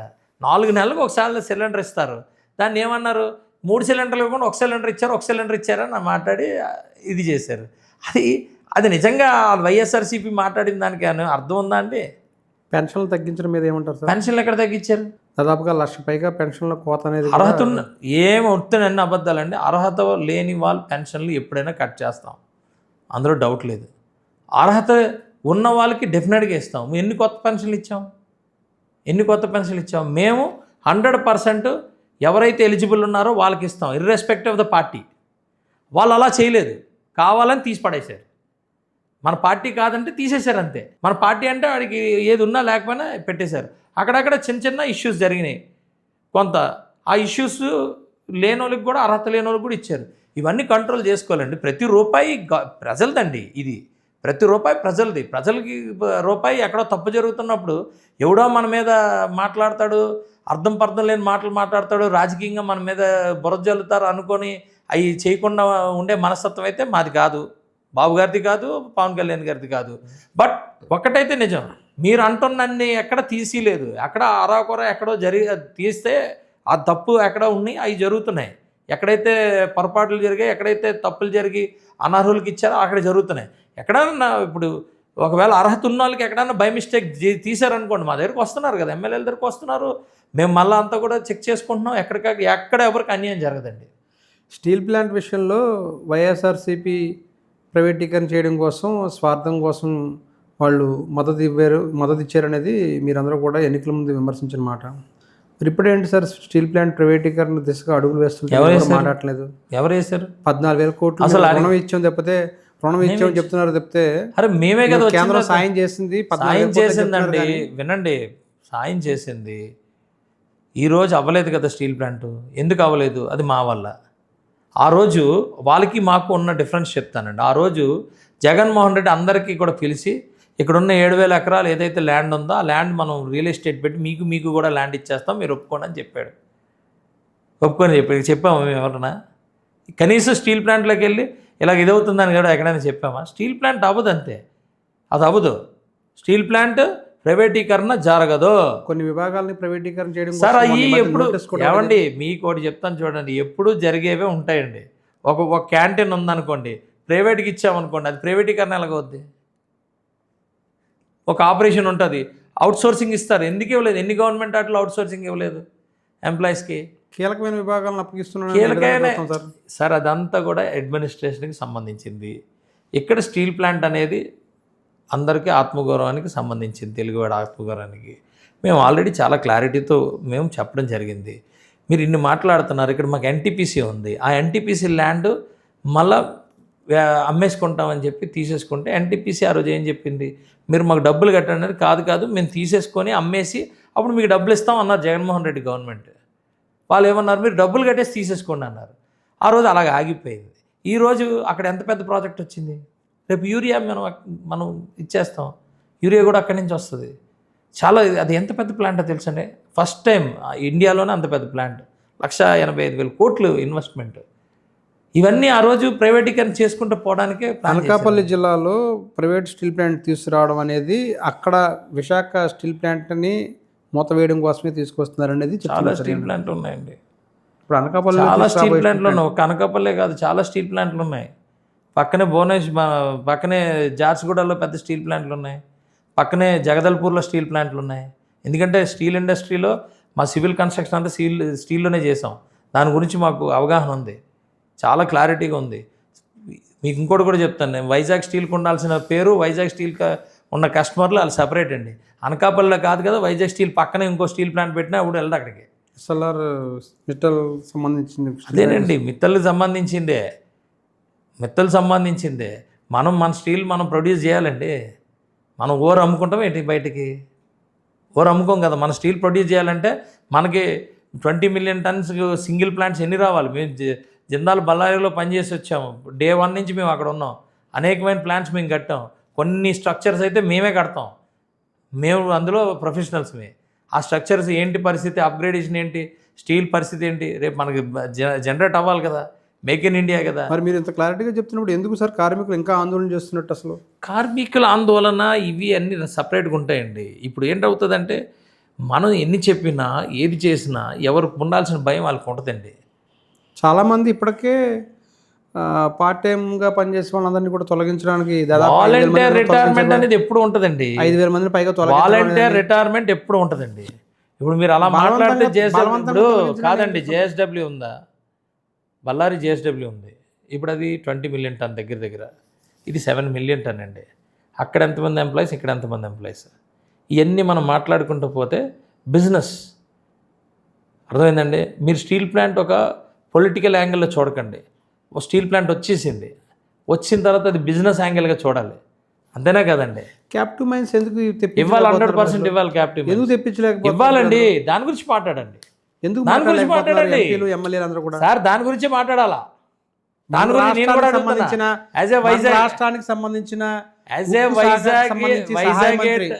సహాయ మంత్రి మన రాష్ట్రానికి సంబంధించిన అదేనండి అంటున్నా. దాని గురించి మాట్లాడదాం అంటున్నా. దాని గురించి మాట్లాడకుండా మీరు స్టీల్ ప్లాంట్ ఇదైపోతుంది, ఇది అయిపోతుందని ఏమీ లేని దానికి ఏదో మాట్లాడుతుంది. స్టీల్ ప్లాంట్ ఈరోజు ఏం చేస్తే కరెక్ట్, క్యాప్టివ్ మైన్స్ మనకు కావాలి, క్యాప్టివ్ మైన్స్ ఎలా రావాలి, ఏం చేయాలి, దాని మీద కదా మనం ముందుకెళ్ళాలి. మేమైతే వెళ్తున్నాం. మా భరత్ దాని మీద పూర్తిగా భరత్ కానీ పల్లా సీన్ కానీ క్లియర్గా ఉన్నారు. భరత్ అనేవాడు 100% అతను ఎంపీ, ఆయన వైజాగ్ ఎంపీ, స్టీల్ ప్లాంట్ ఆయన దాంట్లోకి వస్తుంది. ఆయన 100% ముందుకు వెళ్తున్నాడు ఆ విషయంలో. ఆయన డెఫినెట్గా దాని గురించి మాట్లాడదాం. మీరు అది కరెక్ట్ పాయింట్. క్యాప్టివ్ మైన్స్ అనేది కరెంట్ పాయింట్. అవ్వలేని ఇది స్టీల్ ప్లాంట్ ప్రైవేటీకరణ అవ్వట్లేదురా నాయన అంటే అయిపోయింది అంటే ఎలా? అంటే ఎప్పటికీ స్టీల్ ప్లాంట్ ప్రైవేటీకరణ జరగదు. బిజినెస్ అండి, ఇది బిజినెస్ అండి. ఎప్పటికీ మీరు చెయ్యండి. మీరు కూడా చెప్తాను చూడండి. బిజినెస్ ప్రాపర్గా చేసుకోవాలండి. వన్స్ మీరు ఏదైనా సరే ఒక వ్యాపారం పెట్టినప్పుడు కాంపిటీషన్ అనేది ఉంటుంది.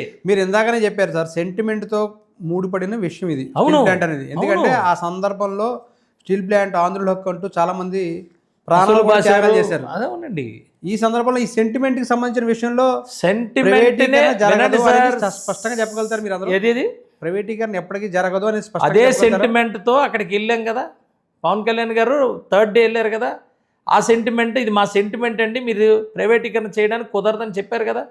మీరందరూ మర్చిపోతుంది ఏంటంటే డ్రడ్జింగ్ కార్పొరేషన్ కూడా అలాగే జరిగితే అదే పవన్ కళ్యాణ్ గారు వెళ్ళి ఆపారు కదా. పవన్ కళ్యాణ్ గారు ఆపారు కదా. ఇది కూడా మేము చెప్తున్నాం sentiment, but we have to perform. మన బిజినెస్ జరగాలంటే కేవలం క్యాప్టివ్ మైన్ ఒకటే కాదు, అనేకమైనవి మనం కరెక్ట్ చేసుకోవాలి. లాస్ట్ 4-5 ఏళ్ళలో చూసుకుంటే కనుక ఆదాయం పెరగడం, వ్యాపారం పెరగడం కూడా జరిగింది కదా సార్. రెట్టింపు అయింది కూడా కార్మికులు చెప్తున్న సందర్భం. ఏమండి, రెట్టింపు అవ్వాలి. అయ్యిందేంటి? రెట్టింపు అవ్వాలి. ఆ స్టీల్ మార్కెట్లో క్వాలిటీ, ప్రాఫిట్, క్వాలిటీ ఈరోజు steel plant Vizag steel is best. అదನ್ನು మెయింటైన్ చేయాలా. ప్లస్ బిజినెస్ అంటే ఏంటంటే డబ్బులే కదా, మరి డబ్బులు రావాలండి. తక్కువ కార్మికులతోటే మేము చేస్తున్నప్పటికీ కూడా ఆ దిశగా ప్రయత్నాలు జరుగుతున్నాయి అనేది వాళ్ళు. సార్ మీరు వాళ్ళు ఇచ్చారు పక్కన పెట్టండి, మీరు ఇన్వెస్టిగేట్ చేయండి, అవగాహన పెంచుకోండి. పక్కన ఉన్న ప్రైవేట్ కంపెనీల్లో ఒక డిపార్ట్మెంట్ ఉందో, ఒక SMS తీసుకోండి, స్టీల్ మెల్టింగ్ షాప్ తీసుకోండి. అందులో ఎంతమంది ఉన్నారు, ఇక్కడ ఎంతమంది ఉన్నారు. నేను ఎవరిని తప్పని నేను అన్నాను, అర్థమైందండి. అక్కడ ఒక లాజిస్టిక్స్లో ఎంత ఉంటారు, ఇక్కడ లాజిస్టిక్స్. కార్మికుల తొలగింపు విషయం మీ జనసేన పార్టీ దృష్టికి వచ్చిందే సార్? అసలు పార్లమెంట్లో ఎవరు తొలగించారండి? ఎవరిని కూడా తొలగించలేదంటారా? అలా కాదు, వాలంటీర్ రిటైర్మెంట్ అనేది ప్రతి దగ్గర ఉంటుందండి, ప్రతి కంపెనీలో ఉంటుంది. వాళ్ళు అది ఎవరు ఫోర్స్ చేసింది కాదు కదా.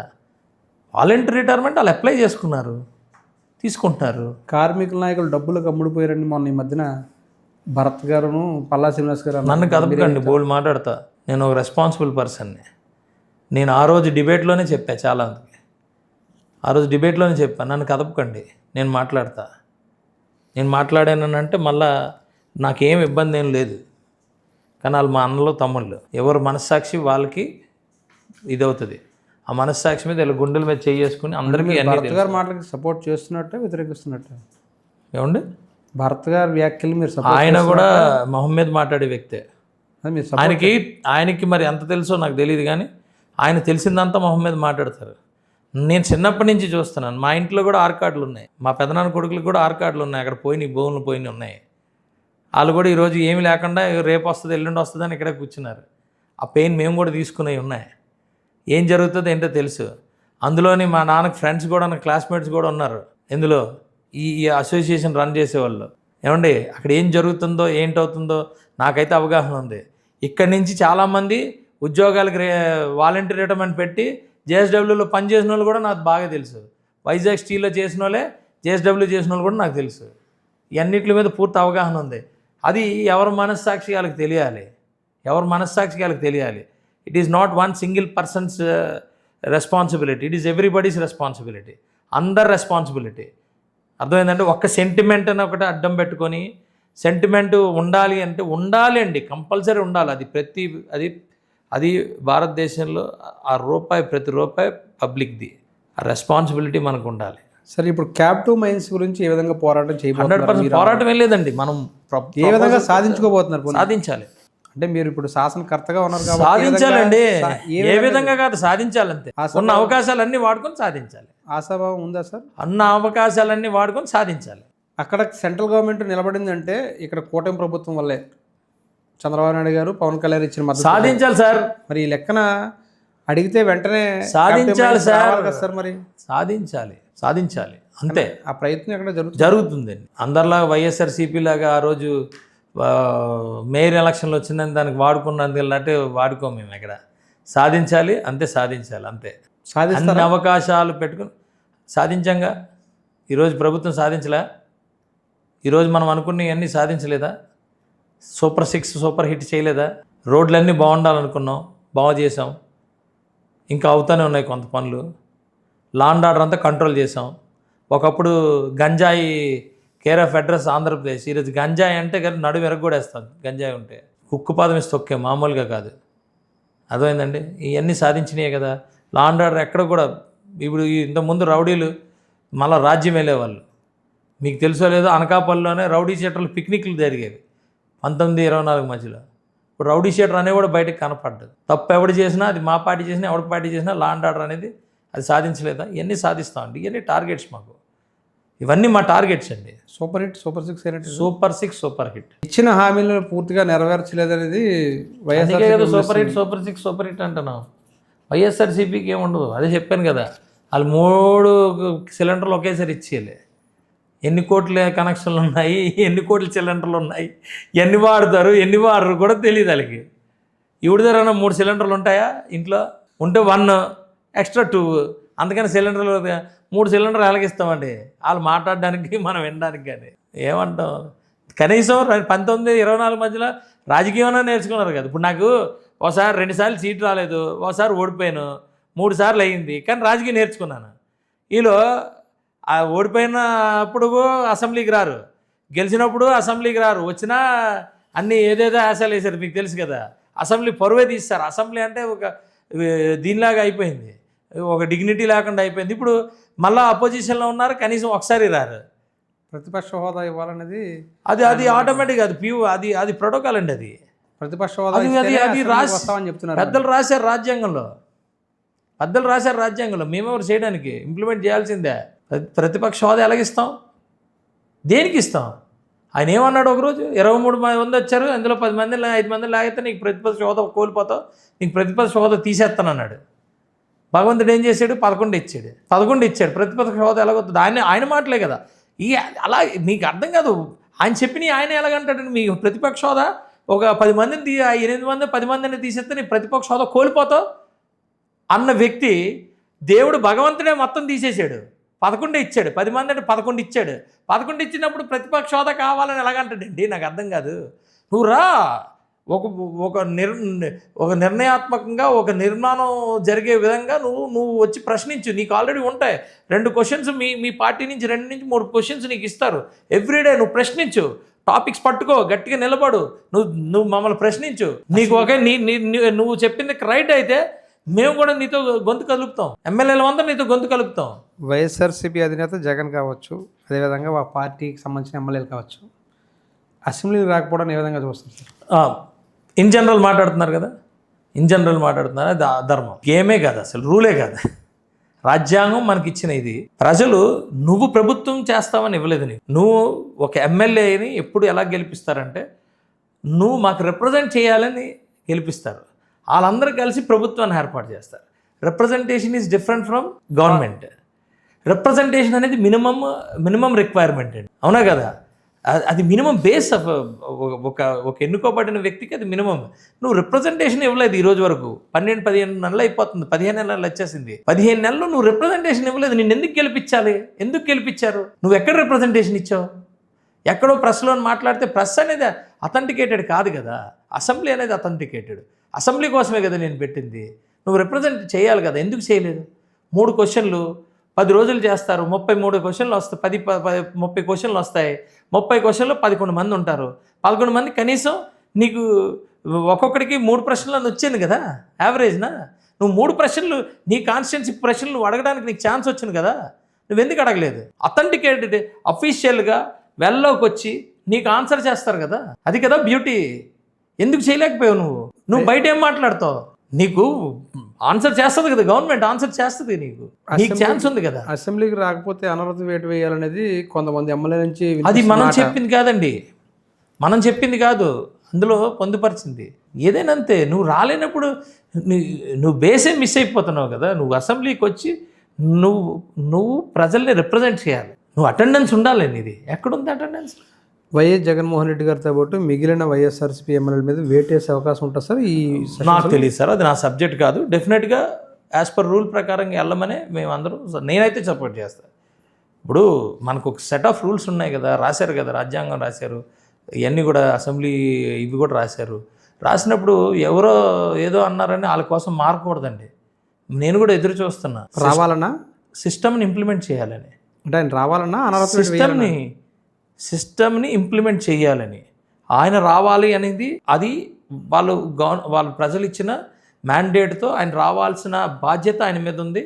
అదే చట్టం కూడా చెప్తుంది. ఆయన రాకపోతే తీసేది కూడా చట్టం చెప్తుంది. ఇవన్నీ కూడా యాజ్ పర్ చట్టం ప్రకారం జరగమంటాయి, యాజ్ పర్ రూల్ ప్రకారం జరగమని నేను ఎక్స్పెక్ట్ చేస్తాను. ఆయన్ని కానీ గవర్నమెంట్ని కానీ అందరినీ కూడా నేను అదే ఎక్స్పెక్ట్ చేస్తాను. ఎందుకంటే 15 సంవత్సరాలు నేను ఒక ఎమ్మెల్యే అవ్వాలని ఒక యజ్ఞం చేశాను. నేను నాకు తెలిసి దాని వాల్యూ ఏంటో అర్థమైందండి. ప్రతి నిమిషం చాలా ఇంపార్టెంట్ అండి, అర్థమైందండి. ప్రజల కోసం పోరాటం చేయాలి, ప్రజల కోసం ప్రశ్నించాలి. అనేకమైన ఇష్యూస్ ఉంటాయి గ్రామాల్లో. దట్టు ఒక పార్టీ రిప్రజెంట్ చేస్తుంది, వాళ్ళకి ప్రతి నియోజకవర్గాల్లో ఇష్యూస్ ఉన్నాయి. అవన్నీ ఎందుకు మాట్లాడలా? ఓ 10 రోజులు అసెంబ్లీ జరిగినప్పుడు 30 క్వశ్చన్లు వచ్చినాడు. ఆ 30 క్వశ్చన్లు మీరు ఎందుకు మాట్లాడరు? నేను ఒక ఎమ్మెల్యేని నేను ప్రశ్న లేవనెత్తిన ప్రశ్న ఈరోజు ఆటిజం పిల్లలందరికీ కూడా ఒక అదృష్టం కింద మారింది. నాకే నార్మల్ ఉన్న ఎమ్మెల్యేకే ఆ ప్రశ్నకి అంత పవర్ ఉన్నప్పుడు ఒక పార్టీని నడుపుతున్న వ్యక్తి, ఒక ఎక్స్ సీఎం, వాళ్ళ 11 మంది వచ్చి ఇంకెంత మేలు చేయొచ్చు ఈ రాష్ట్రానికి. మీరు నాకు అపోజిషన్ స్టేటస్ ఇస్తేనే నేను వస్తానంటే ఎలాగండి? అలాగవ్వదండి. 2 ఉన్నప్పుడు వాజ్పేయి గారు ఒక్కడే వెళ్ళేవాడు కదా. మీకు తెలుసా ఆ స్పీచ్లు ఎలాగుండే, ఆ ప్రశ్నలు ఎలాగుండే? అది కదా మన భారతదేశం. ఒక్కడే కొన్ని పార్టీలు అయితే ఒక్కడే ఉండేవాడు, ఒక్కడు కూడా మాట్లాడతారు. వాళ్ళు ఎలాంటివి మాట్లాడారు? దేశాన్ని మలుపు తిప్పే ప్రశ్నలు వేశారు, దేశాన్ని అభివృద్ధి తీసుకెళ్లే ప్రశ్నలు వేశారు. That is the beauty of that house. ఆ హౌస్ వాల్యూయే వేరు. హౌస్ మీకు అది చిన్నదయ్యి ఉండొచ్చు, మాకు అది దేవాలయం. దానికోసమే మేము 15 సంవత్సరాలు జీవితం దారిపోసాం. 25 నుంచి 50 సంవత్సరాలు టైంలోనే ఎవడైనా బాగుపడతారు, ఎవడైనా అభివృద్ధి చెందుతారు. అదే కష్టమైన టైము. అలాంటి కష్టమైన టైము మొత్తం అంతా కూడా పోయింది కదా. 15 సంవత్సరాలు నేను ఇన్వెస్ట్ చేశాను ఈ ఒక్క దీనికోసం, అసెంబ్లీకి వెళ్ళాలని. మరి నాకు దేవాలయం కదా, అలాంటి దేవాలయాన్ని చీచా అన్నట్టు తీసి పాడేస్తే నేను ఎందుకు ఒప్పుకుంటాను? వచ్చే ఎన్నికల్లో పోటీ చేయబోతున్నారు మళ్ళీ? డెఫినెట్గా ఇది జర్నీ, నేను పోటీ చేస్తాను. మీకే వస్తుందా టికెట్? జర్నీ నాకే వస్తుంది. నేను నాకు సీట్ తెచ్చుకుంటానండి, పోటీ చేస్తాను. నేను కంటిన్యూస్ ఇంకా చాలా పనులు ఉంటాయి, చేయాలనే కదా. డెఫినెట్గానండి, నా జీవితం మొత్తం రాజకీయమేనది. సుందరపు విజయ్ కుమార్కి వచ్చే ఎన్నికల్లో టికెట్ రాదనేది మీ ప్రత్యర్థులు చేస్తున్న చేయమనండి వాళ్ళ పని అది, ప్రచారం. ఏం చెప్పాలి? వాళ్ళ పని అది, వాళ్ళది పని.